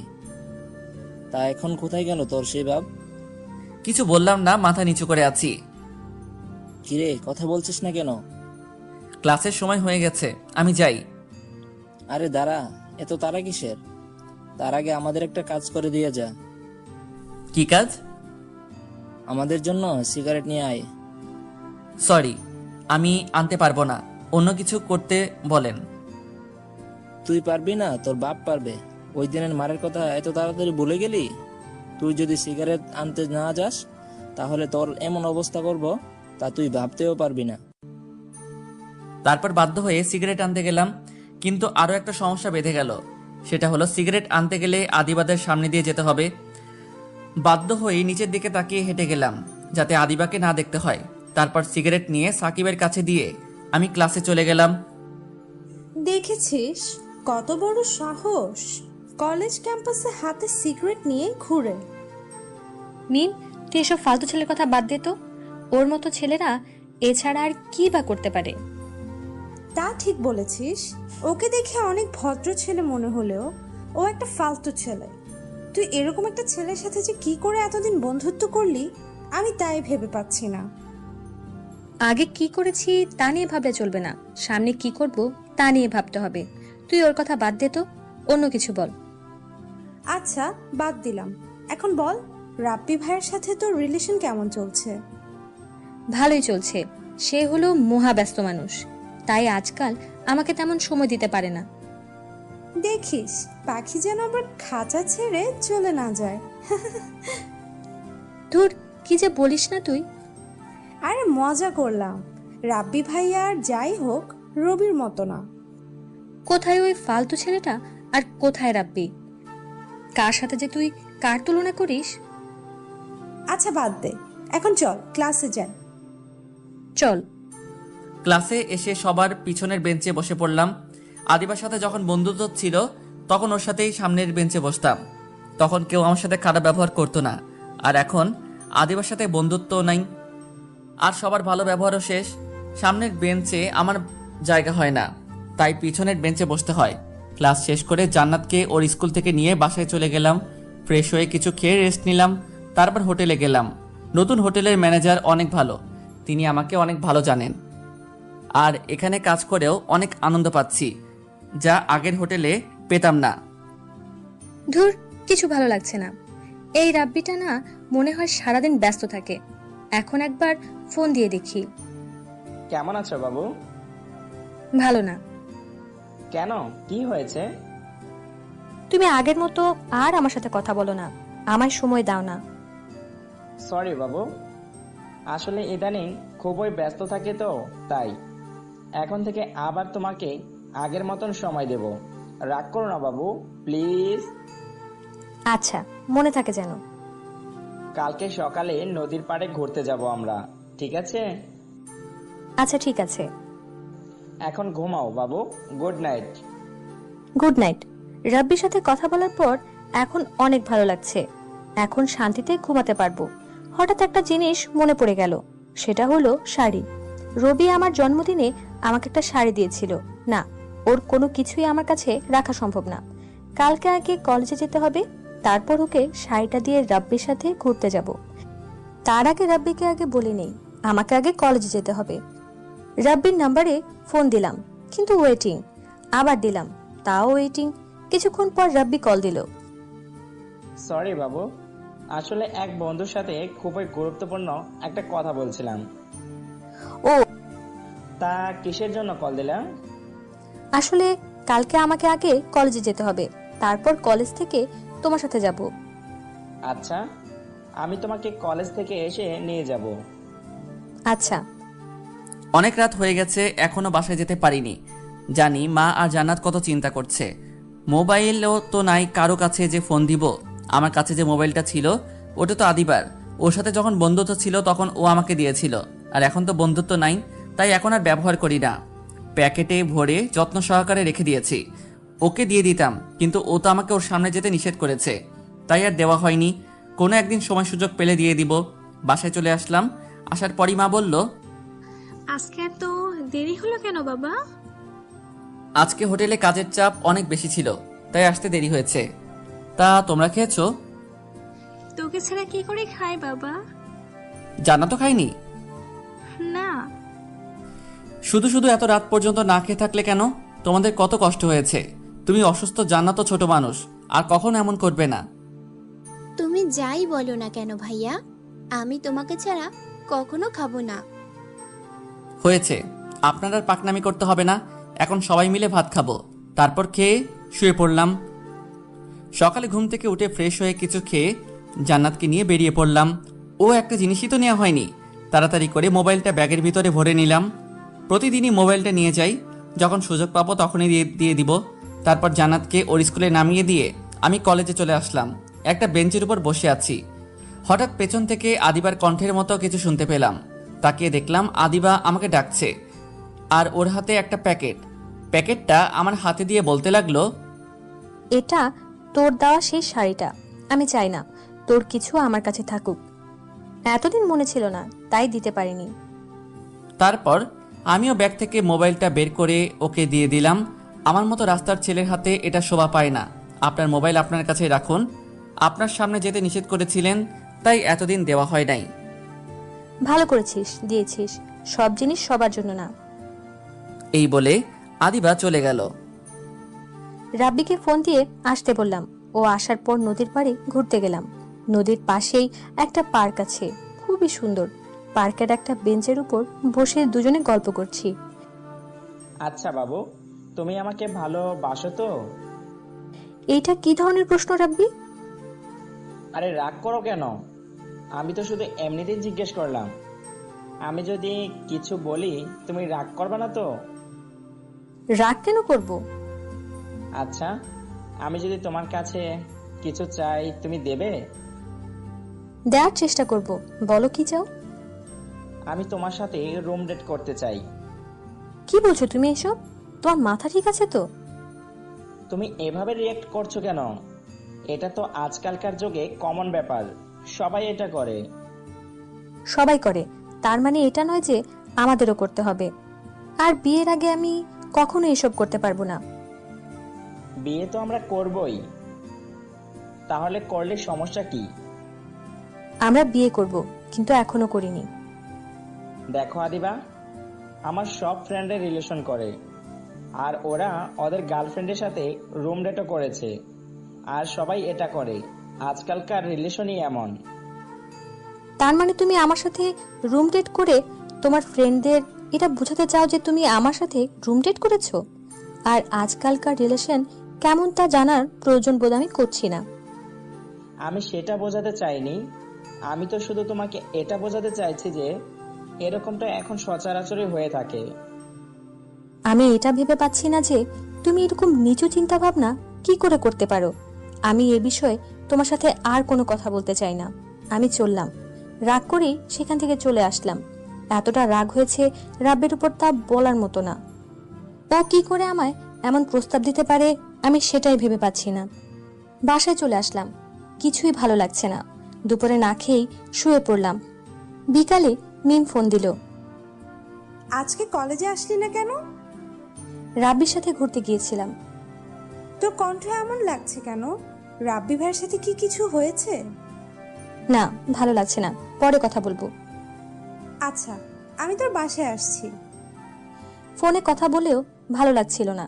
পার্কে থেকে আসার পর রাব্বি আমাকে অনেক কল মেসেজ দিয়েছিল, কিন্তু আমি রাগের কারণে রিপ্লাই দিই নাই। কিছুক্ষণ পর মিম আসলে ওর সাথে ছাদে গেলাম। এখন আমাকে বল তো, তোর কি হয়েছে? আন্টির কাছে শুনলাম এখনো পর্যন্ত নাকি কিছু খাসনি। রাব্বির উপরে রাগ করেছি। কেন, কি হয়েছে? ও আজকে পার্কে আমাকে রুম ডেট করতে অফার করেছিল। কি? তা তুই কি বললি? ওর সাথে ঝগড়া করে চলে এসেছি। তা এর সাথে ভাত না খাওয়ার কি সম্পর্ক? আমার কিছুই ভালো লাগছিল না, আমি ভেবে পাচ্ছি না ও এমনটা কি করে বলতে পারলো। আমিও ভেবে পাচ্ছি না যে রাব্বি ভাইয়া এটা কি করে বলতে পারলো। তারপর মিমের সাথে আরো কিছুক্ষণ কথা বললাম। হোটেলে এসে কাজ করতেছিলাম, হঠাৎই শুনতে পেলাম আমি আর তোমাকে সহ্য করতে পারছি না, আমাদের উচিত আলাদা হয়ে যাওয়া। আমিও এটাই চাই। তোমার মতো মেয়ের সাথে রিলেশন চালিয়ে যাওয়া আমার পক্ষে সম্ভব না। এখন তো সব দোষ আমার, তুমি তো ধোয়া তুলসী পাতা, সব সমস্যার মূলে তুমি। সব দোষ আমার উপর চাপিয়ে দিয়ে নিজে সাধু সেজেছ। তুমি তোমার ছেলে বন্ধুদের সাথে এত মেলামেশা না করলে তো আর সমস্যা হতো না। ওরা শুধুই আমার বন্ধু, এর থেকে বেশি কিছু না। আর তুমি একটু আমাকে বলবে যে তুমি কোনোদিন আমার সাথে দেখা করতে ঠিক সময় এসেছো? রাতে ফোন দিলে ওয়েটিং, এমনকি আজকে আমার এখানে এসে তোমার জন্য ওয়েট করতে হয়েছে। আমি আমার বন্ধুদের সাথে কথা বলি, আর আমার একটু ঘুমের সমস্যা, তাই ঠিক টাইমে উঠতে পারি না। আর তোমার সাথে রিলেশন হওয়ার পর আমার নিজের জীবনের স্বাধীনতা চলে গেছে। আমি কখন কি করব না করব সব তুমি ঠিক করে দাও। কখন খাবো তাও তুমি ঠিক করে দাও, এমনকি আমি কি শার্ট প্যান্ট পরবো তাও তুমি ঠিক করে দাও। নিজের কাছে মনে হয় আমি যেন ছোট বাচ্চা। আমি তোমাকে ভালোবাসি বিধায় এটা করি, আর তোমার সাথে রিলেশন চালিয়ে যাওয়া আমার পক্ষে অসম্ভব। তাই আমাদের উচিত আলাদা হয়ে যাওয়া। আমিও তাই চাই। এতক্ষণ দাঁড়িয়ে দাঁড়িয়ে সবার কথা শুনলাম। ভাইয়া যদি কিছু মনে না করেন, আমি কি আপনাদের মাঝে কিছু বলতে পারি? বলুন। আচ্ছা, আপনারা দুজন কি একে অপরকে ভালোবাসতেন? অবশ্যই বাসতাম। আমার মনে হয় আপনাদের কারোর মধ্যেই প্রকৃত ভালোবাসা ছিল না। আপনার এরকম কেন মনে হলো? দেখুন, ভালোবাসার মানে পাওয়া না, ভালোবাসার মানে হলো একে অপরকে স্যাক্রিফাইস করা।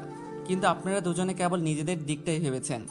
আপনি ভেবেছেন আপনার বয়ফ্রেন্ড আপনার কথা মতো চলুক, আর আপনি ভেবেছেন আপনার গার্লফ্রেন্ড আপনার সব কথা মেনে চলুক।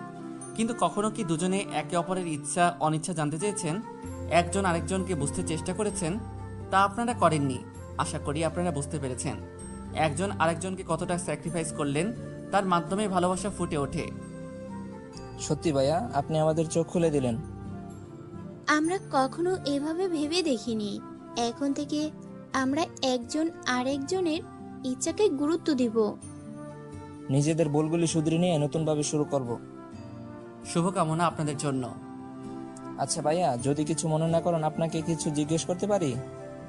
মনে করার কি আছে, করুন। আপনার গার্লফ্রেন্ড আছে? না, একজনকে ভালোবাসতাম, কিন্তু সেটা একতরফা। সে অন্য কাউকে ভালোবাসে।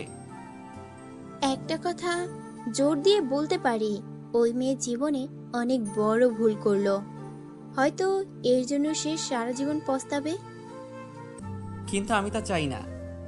সত্যি ভাইয়া, আপনার মতো মানুষ হয় না। চলে ভাইয়া, ভালো থাকবেন আর আমাদের জন্য দোয়া করবেন। তারপর তারা চলে গেল। খুবই খুশি যে দুটো ভাঙা হৃদয়কে মিলিয়ে দিতে পারলাম। রাতে শুয়ে আছি, রাব্বি অনেকগুলা কল দিল, কিন্তু আমি ধরলাম না। তারপর মেসেজ দিল। শেষবারের মতো কলটা ধরো প্লিজ। বলো। আমি খুবই দুঃখিত আদিবা, আমার তোমাকে তখন ওটা বলা উচিত হয়নি। দয়া করে আমাকে মাফ করে দাও, আমি খুবই লজ্জিত। জানো, তোমার উপরে আমার ভীষণ রাগ হয়েছিল তখন। আমি তোমাকে অনেক ভালোবাসি রাব্বি। চলো না, আমরা বিয়ে করে ফেলি। আমার বাবা মা অবশ্যই মেনে নেবেন। তাদের কাছে আমার সুখই সব। শান্ত হও আদিবা, আমি তোমাকে কিছু বলতে চাই। বলো। এত কথা ফোনে বলা যাবে না। কালকে তুমি আমার সাথে দেখা করো নদীর পাড়ে। আচ্ছা, ঠিক আছে। Good night. Okay, good night. রাতে শুয়ে আছি, তখনই রেস্টুরেন্টের মেয়েটার কথা মনে পড়ে গেল। মেয়েটা আদিবাকে নিয়ে যা বলেছিল, হয়তো তা কখনো সত্যি হবে না। কারণ আদিবা আমাকে কোনো দিনও ভালোবাসবে না। ও রাব্বিকে অনেক ভালোবাসে, জানি না রাব্বি ওকে ভালোবাসে কি না, কিন্তু আমি চাই আদিবা সুখে থাকুক। ওকে ভুলে যেতে চাই, কারণ ওর সাথে যখন আমার পরিচয় হয়েছিল তখন আমার কেউ ছিল না, কিন্তু এখন আমার একটা পরিবার হয়েছে। আমাকে তাদের দেখভাল করতে হবে। শুধু শুধু ওর কথা ভেবে বসে থাকলে চলবে না। এসব ভাবতে ভাবতেই ঘুমিয়ে পড়লাম। ঘুম থেকে উঠে ফ্রেশ হয়ে কিছু খেলাম, তারপর রাব্বিকে ফোন দিয়ে বেরিয়ে পড়লাম। পার্কে গিয়ে রাব্বির জন্য অপেক্ষা করতেছি। কিছুক্ষণ পর রাব্বিও চলে আসলো। সরি, আমার একটু দেরি হয়ে গেল। আরে কোনো সমস্যা নেই, চলো দুজনে হাঁটি। আমি তোমার সাথে জরুরি কিছু কথা বলতে এখানে এসেছি। আচ্ছা বলো। আমি তোমাকে ভালোবাসি না আদিবা। কি বলছো এসব? তোমার মাথা ঠিক আছে তো? আমি যা বলছি ভেবেই বলছি। আসলে তোমার সাথে রিলেশনে যাওয়ার আগে আমার আরও একটা রিলেশন ছিল, ওর নাম লাবণী। আমাদের পরিবারেও মেনে নিয়েছিল, তারা আমাদের বিয়েও ঠিক করেছিল, কিন্তু হঠাৎই একটা ভুল বোঝাবুঝির কারণে আমাদের সম্পর্কটা ভেঙে যায়। তারপর আমি খুবই ডিপ্রেশনে ভুগি। আমার কিছুই ভালো লাগতো না তখন, আমার অবস্থা খুবই খারাপ হচ্ছিল। তারপর হঠাৎ একদিন আমি তোমাকে দেখি, তুমি তোমার বান্ধবীর সাথে হেসে হেসে কথা বলছিলে। কেন জানি না আমার খুবই ভালো লাগছিল তোমার হাসিটা। তুমি যতক্ষণ কথা বলছিলে ততক্ষণ আমি তোমার দিকে তাকিয়েছিলাম। এমনিতেই লাবণীর সাথে ব্রেকআপ হবার পর আমি ভীষণ হতাশ হয়ে পড়েছিলাম। তারপর তোমাকে প্রপোজ করি, আর তুমিও রাজি হয়ে গেলে, কিন্তু আমি তোমাকে মন থেকে মেনে নিতে পারছিলাম না, কারণ আমি লাবণীকে অনেক ভালোবেসেছিলাম। প্রথম প্রথম তোমাকে অনেক ভালো লাগতো, তাই তো তোমাকে রবির সাথে মিশতে বারণ করেছিলাম। কিন্তু হঠাৎ একদিন লাবণী আমাকে ফোন করে, ও আমাকে সরি বলে, আর আবার আমার জীবনে ফিরে আসতে চাইলো। আসলে ওর সাথে ব্রেকআপ হওয়ার জন্য শুধু ও দায়ী ছিল না, আমিও সমানভাবে দোষী ছিলাম। তাই ওকে মেনে নিয়েছিলাম। আর আমাদের দুই পরিবারও আমাদের এক হওয়াতে অনেক খুশি, কারণ তারা চাইতো আমরা যাতে একসাথে থাকি। ওর বাবা আর আমার বাবা বন্ধু ছিলেন, তাই তারা চাইতো আমরা যাতে একে অপরের সাথে থাকি। আর ওই দিন রেস্টুরেন্টে আমি লাবণীর সাথেই কথা বলছিলাম। রবি তোমাকে যা বলেছে তা সবই সত্যি, কিন্তু তুমি রবির সাথে যা করেছিলে তা যখন আমার কাছে এসে বললে, আমি তখন অনেক অবাক হয়েছিলাম। এটা ভেবে যে তুমি আমাকে এতটা বিশ্বাস করো, আমি খুবই চিন্তায় পড়ে গেলাম। লাবণীকেও তোমার কথা বলি নাই, ও জানতে পারলে হয়তো আবার আমাকে ছেড়ে চলে যাবে। আর তুমিও আমাকে অনেক ভালোবাসো, ভেবে পাচ্ছিলাম না কিভাবে তোমার সাথে ব্রেকআপ করব। তাই এই রুম ডেটের প্ল্যানটা করি, কিন্তু পরে বুঝতে পারলাম এসব বাদ দিয়ে তোমাকে সরাসরি বলি, আর আমাকে পারলে মাফ করে দিও। হয়তো আজকের পর তোমার সাথে আমার আর কথা হবে না। কি পেয়েছো আমাকে? খেলার পুতুল? যখন যা মন চাইবে তখন তাই করবে? আমার লাইফের ফার্স্ট ক্রাশ ছিলে তুমি। তুমি আমাকে প্রপোজ করার আগে থেকে আমি তোমাকে দেখেছি, তাই তো তোমার প্রপোজে রাজি হয়ে গেলাম। অনেক বিশ্বাস করতাম তোমাকে, আর তুমি আমাকে এভাবে ধোঁকা দিলে। আমাকে আরো আগে বলতে পারতে, তা না করে দিনের পর দিন আমাকে ধোঁকা দিয়ে গেছো। যখন রবির সাথে এত কিছু করলাম তখনও তো বলতে পারতে, কিন্তু তুমি বলনি। আমি ভীষণ চিন্তায় ছিলাম যে তুমি কিভাবে নিবে বিষয়টা, তা ভেবে আমি খুবই দুঃখিত। তোর কোনো অধিকার নাই আমার হাত ধরার। এতই যখন লাবণীকে ভালোবাসতি, তাহলে আমার সাথে প্রেম কেন করেছিলি? তোদের মতো ছেলেরা প্রেমটাকে খুবই সস্তা জিনিস ভাবিস। এটা ভেবেই খুব কষ্ট হচ্ছে যে আমি একটা ধোঁকাবাজির উপর ক্রাশ খেয়েছিলাম। চলে আসলাম পার্ক থেকে, খুবই কষ্ট লাগছে। কোনোভাবে বাসায় চলে আসলাম। বাসায় এসেই দরজা বন্ধ করে শুয়ে শুয়ে কাঁদতে লাগলাম। রবির সাথে করা অন্যায়গুলো মনে পড়তে লাগলো। আমি ওকে বলেছিলাম জীবনে আর কখনো নিজেকে এতিম না বলতে, আর সেই আমি ওকে এতিম বলে অপমান করেছিলাম। আমি খুবই খারাপ একটা মেয়ে, তাই তো ওর বাবা মা সম্পর্কে বাজে কথা বলেছিলাম। ও হয়তো আমাকে কোনোদিনও মাফ করবে না। নিজেকে খুবই নিকৃষ্ট মনে হচ্ছে। কাঁদতে কাঁদতেই শুয়ে পড়লাম। যখন ঘুম ভাঙল, দেখলাম বাবা মা আমার পাশে বসে আছে। আমার ঘুম ভাঙতেই তারা বলল, তোর কি হয়েছিল মা, এভাবে দরজা বন্ধ করে ঘুমিয়ে পড়লি কেন? জানিস আমরা কত ভয় পেয়ে গেছিলাম, তারপর দরজা ভেঙে ভিতরে ঢুকে দেখি তুই ঘুমাচ্ছিস। শরীর অনেক ক্লান্ত লাগছিল, তাই ঘুমিয়ে পড়েছিলাম। দরজা ভুলে বন্ধ করেছিলাম। তা এখন কেমন লাগছে? ভালো। আচ্ছা, ফ্রেশ হয়ে খেতে আয়। হোটেলে কাজে যাবার সময় বাসা থেকে শাড়ির প্যাকেটটা নিয়ে নিলাম, যেটা আমি আদিবাকে দিয়েছিলাম। শাড়িটা কোনো গরিব মহিলাকে দিয়ে দিব। এটা আমার কাছে থাকলে আমি আদিবাকে কখনো ভুলতে পারবো না, আর আমি আমার লক্ষ্যেও পৌঁছাতে পারবো না। বাসায় আসলেই ওর কথা মনে পড়ে। ঠিকভাবে পড়ালেখাও করতে পারি না।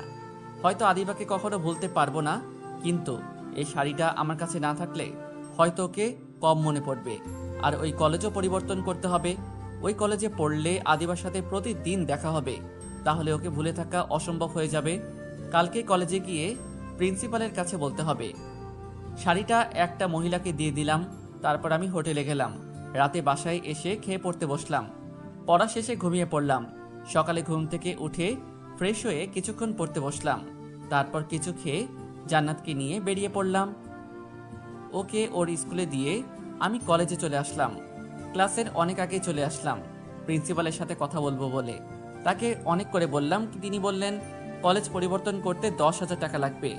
ক্যাম্পাসে একটা বেঞ্চের উপর বসে ভাবছি এত টাকা কিভাবে জোগাড় করব।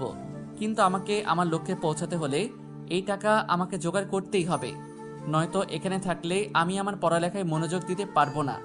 এসব ভাবতেছিলাম, তখনই বড় ভাইয়ের কথা মনে পড়ে গেল। হয়তো তিনি আমাকে এই বিপদে সাহায্য করতে পারবেন। তারপর বড় ভাইয়ের কাছে চলে আসলাম। তাকে সবকিছু বললাম। তার কাছ থেকে টাকা নিয়ে আবারও কলেজে চলে আসলাম। প্রিন্সিপালের কাছে টাকা দিয়ে কলেজ পরিবর্তন করলাম। কলেজ ক্যাম্পাসে বসে আছি। আজকে কেন জানি ক্লাস করতে মন চাচ্ছে না। শেষবারের মতো কলেজটাকে দেখে নিলাম। হয়তো আর কখনো দেখা হবে না। হঠাৎ আদিবার কণ্ঠের মতো কেউ আমার নাম ধরে পিছন থেকে ডাক দিল। পিছনে তাকিয়ে দেখলাম আদিবাই। আদিবাকে দেখা মাত্রই আমার চোখ নিচের দিকে নামিয়ে দিলাম। ও আমাকে নরম কণ্ঠে বলতে লাগলো, আমি যা করেছি তা ক্ষমার অযোগ্য। তোকে অনেক কষ্ট দিয়েছি, দয়া করে আমাকে মাফ করে দে। আরে কি করছেন আপনি? আমার কাছে কেন মাপ চাইবেন? দেখেন আপনার সাথে যা হয়েছে তার সবই আমি ভুলে গেছি, আর আমি চাইবো আপনিও ভুলে যান। তার মানে তুই মাফ করবি না? হয় তুই আমাকে মাফ করবি, না হয় আমি নিজেই নিজের ক্ষতি করব। এটা বলেই ব্যাগ থেকে একটা চাকু বের করে বলতে লাগলো, বললাম তো আমি আপনাকে মাফ করে দিয়েছি, আপনি চাকু ফেলে দিন। তুই এখন আমাকে মাফ করিসনি? করলে আমাকে আপনি করে বলতে পারতি না? আচ্ছা, আমি তোকে মাফ করে দিয়েছি। তারপর আদিবা চাকু ফেলে দিল। আমি খুবই ভয় পেয়ে গেছিলাম, কারণ আমি জানি আদিবা খুবই জেদি। দুজনেই একটা বেঞ্চের উপর বসে আছি। আগে যেভাবে বসে থাকতাম, অনেকক্ষণ দুজনে চুপচাপ বসেছিলাম। নীরবতা ভেঙে আদিবাই বলল, এখনো ভালোবাসিস আমাকে? না। কেন? আগে তো বাসতি। তখন অনুভূতিগুলো জীবিত ছিল, এখন মরে গেছে। আবার জাগিয়ে তুলবি? তা সম্ভব নয়। কেন? আগে এই পৃথিবীতে আমার কেউ ছিল না, এখন আমার এক মা আর বোন আছে। তারাই এখন আমার সব। আগে আমার জীবনের কোনো লক্ষ্য ছিল না, কিন্তু এখন আছে, আর তার জন্য তোকে ভুলে থাকাটা খুবই জরুরি। আমি খুবই খারাপ একটা মেয়ে, তাই তো তোর সাথে ওই রকমটা করতে পেরেছি। তুই পারবি আমাকে ভুলে থাকতে? তুই না আমাকে অনেক ভালোবাসিস? পারতে হবে, আর তার জন্যই আমি কলেজ পরিবর্তন করব। এখানে থাকলে হয়তো তোকে ভুলে থাকা সম্ভব না। তুই কলেজ কেন পরিবর্তন করবি? তোকে আমায় ভালোবাসতে হবে না। তারপরে তুই প্লিজ আমাকে ছেড়ে যাস না। তুই চলে গেলে আমি কিন্তু নিজের ক্ষতি করব। তুই ভালো করে জানিস আমি চাই না তোর কোনো ক্ষতি হোক, তাই হয়তো তুই এভাবে বলছিস। কিন্তু তুই যদি আমার সত্যিই ভালো চাস, তাহলে নিজের কোনো ক্ষতি করবি না। আমি তোকে ছাড়া বাঁচতে পারবো না। তোর মতো করে কেউ আমাকে ভালোবাসতে পারবে না। তুই প্লিজ আমাকে ছেড়ে যাস না। যদি কখনো জীবনে বড় হতে পারি, তাহলে আবার তোর কাছে ফিরে আসবো। আর যদি না পারি, তাহলে হয়তো আর কোনো দিনও আমাদের দেখা হবে না। আমি তোর ফিরে আসা পর্যন্ত অপেক্ষা করব। তোকে শুধু একটা কথাই বলতে চাই, যদি আমাকে সত্যিই চাস তাহলে নিজের কোনো ক্ষতি করবি না, সব সময় ভালো থাকবি, হাসি খুশি থাকবি। তুই অনেক ভালো একটা মেয়ে। এটা বলে সেখান থেকে চলে আসলাম। পিছনে তাকালাম না। জানি আদিবা বেঞ্চের উপর বসে কাঁদতেছে। কাঁদুক, কাঁদলে হয়তো কষ্ট কম হবে। জানি না কখনো আদিবার যোগ্য হতে পারবো কিনা। এখন জীবনের একটাই লক্ষ্য, সেটা হলো ভালো পড়ালেখা করে ভালো চাকরি করা, যাতে পরিবারের খেয়াল রাখতে পারি। যদি কখনো আদিবাদের সমকক্ষ হতে পারি তাহলে ওর কাছে ফিরে আসব অবহেলিত ভালোবাসার জন্য। আর যদি না পারি তাহলে মুছে ফেলতে হবে জীবন থেকে আদিবা নামটি। বেঞ্চের উপর বসে কাঁদছি। আজকে নিজের দোষে রবিকে হারালাম। যখন ও কাছে ছিল তখন বুঝতে পারি নাই, আর এখন দূরে চলে যাওয়ার কষ্ট পাচ্ছি। জানি না ওকে আর পাবো কিনা। এসব ভাবতেছি আর বেঞ্চের উপর বসে কাঁদতেছি। তখনই মিম আসলো। তোর কি হয়েছে আদিবা? এভাবে বেঞ্চের উপর বসে কান্না করছিস কেন? আমি অনেক বড় ভুল করে ফেলেছি, আর সেই ভুলের জন্য আজকে রবি আমাকে ছেড়ে চলে গেছে। কি হয়েছে আমাকে বলতো। মিমকে সব কিছু বললাম। সব শোনার পরও বলল, এখন কষ্ট পেয়ে কি লাভ? রবি তো আর ফিরে আসবে না। আমরা এমনই, যখন কাছে থেকে তখন তার মূল্য বুঝি না, যখন সে দূরে চলে যায় তখনই তাকে বুঝতে পারি। এখন এভাবে কেঁদে আর কি হবে? যদি ওকে সত্যি ভালোবাসিস তাহলে ওর জন্য অপেক্ষা করা ছাড়া আর কোনো পথ নাই তোর কাছে। হ্যাঁ, আমি তাই করব। প্রয়োজনে আমি রবির জন্য সারা জীবন অপেক্ষা করব। ওকে যে আমি অনেক ভালোবাসি। এখন কান্না থামা, চল তোকে বাসায় দিয়ে আসি। জানি না আদিবাকে ভুলে থাকতে পারবো কিনা। যতই ওকে ভুলে থাকার চেষ্টা করি ততই আরো বেশি করে ওকে মনে পড়ে। কিন্তু আমার তো ওকেও ভুলে থাকতেই হবে। জানি এটা অনেক কঠিন, তারপরও আমার পরিবারের জন্য হলেও আমাকে পারতে হবে। এসব ভাবছিলাম, তখনই মা জিজ্ঞেস করলো, তো কি এমন দেখাচ্ছে কেন বাবা? তোর কি কিছু হয়েছে? না মা, কিছুই হয়নি। আমার কাছে কিছু লোক আস না বাবা, তোকে দেখে বোঝা যাচ্ছে যে তোর কিছু একটা হয়েছে। আর তুই তো আজকে কলেজ থেকেও তাড়াতাড়ি চলে এলি। কিছু হয়ে থাকলে আমাকে বল বাবা। মাকে আদিবার সাথে ঘটে যাওয়া সবকিছু বললাম। মেয়েটাকে তো অনেক ভালোবাসিস, তাহলে ওর থেকে দূরে কেন চলে এলি? কি করতাম আমি মা? ওদের আর আমাদের মধ্যে আকাশ পাতাল ব্যবধান। ওর বাবা হয়তো কখনো এই সম্পর্ক মেনে নেবে না। মেনে না নেওয়ারই কথা। কোনো বাবাই চাইবে না তার মেয়েকে কোনো গরিব ছেলের সাথে বিয়ে দিতে। এটা তুই বলছিস? হয়তো আদিবার বাবা তার মেয়ের সুখের জন্য রাজি হতো, আর তুই কি পারবি আদিবাকে ভুলে থাকতে? তুই ঠিকই কষ্ট পাবি, আর আমরা চাই না তুই কষ্ট পাস। মিম আমাকে বাসায় পৌঁছে দিয়ে গেল। রুমে এসে কান্না করতে লাগলাম। কিছুক্ষণ পর বাবা মা আমার রুমে আসলো। তুই কি অসুস্থ মা? মিম তোকে বাসায় দিয়ে গেল। এ কি, তুই কান্না কেন করছিস? কি হয়েছে মা, আমাদের বল। ও আমাকে ছেড়ে চলে গেছে মা।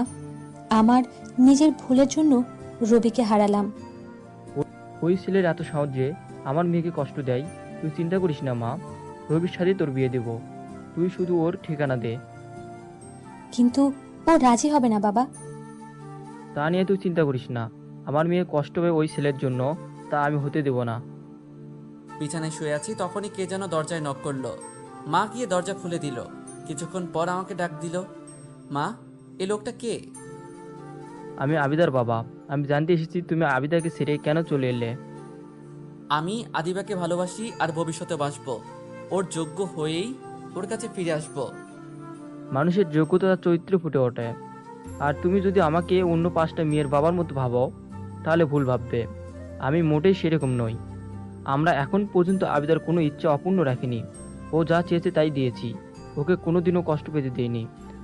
আর আজকে প্রথমবার ও কষ্ট পেল, শুধু তোমার জন্য। দেখো, আমি চাই তুমি আবিদাকে বিয়ে করো। তোমার পরিচয় জানার দরকার নেই, আমার শুধু তোমাকে জানলেই হবে। মাফ করবেন আমাকে, আমি এখন আদিবাকে বিয়ে করতে পারবো না। আপনি যতটা সহজভাবে বলে দিলেন, জীবনটা ততটা সহজ নয়। আদিবার 1 মাসের যা খরচ তা হয়তো আমি 6 মাসেও আয় করতে পারি না।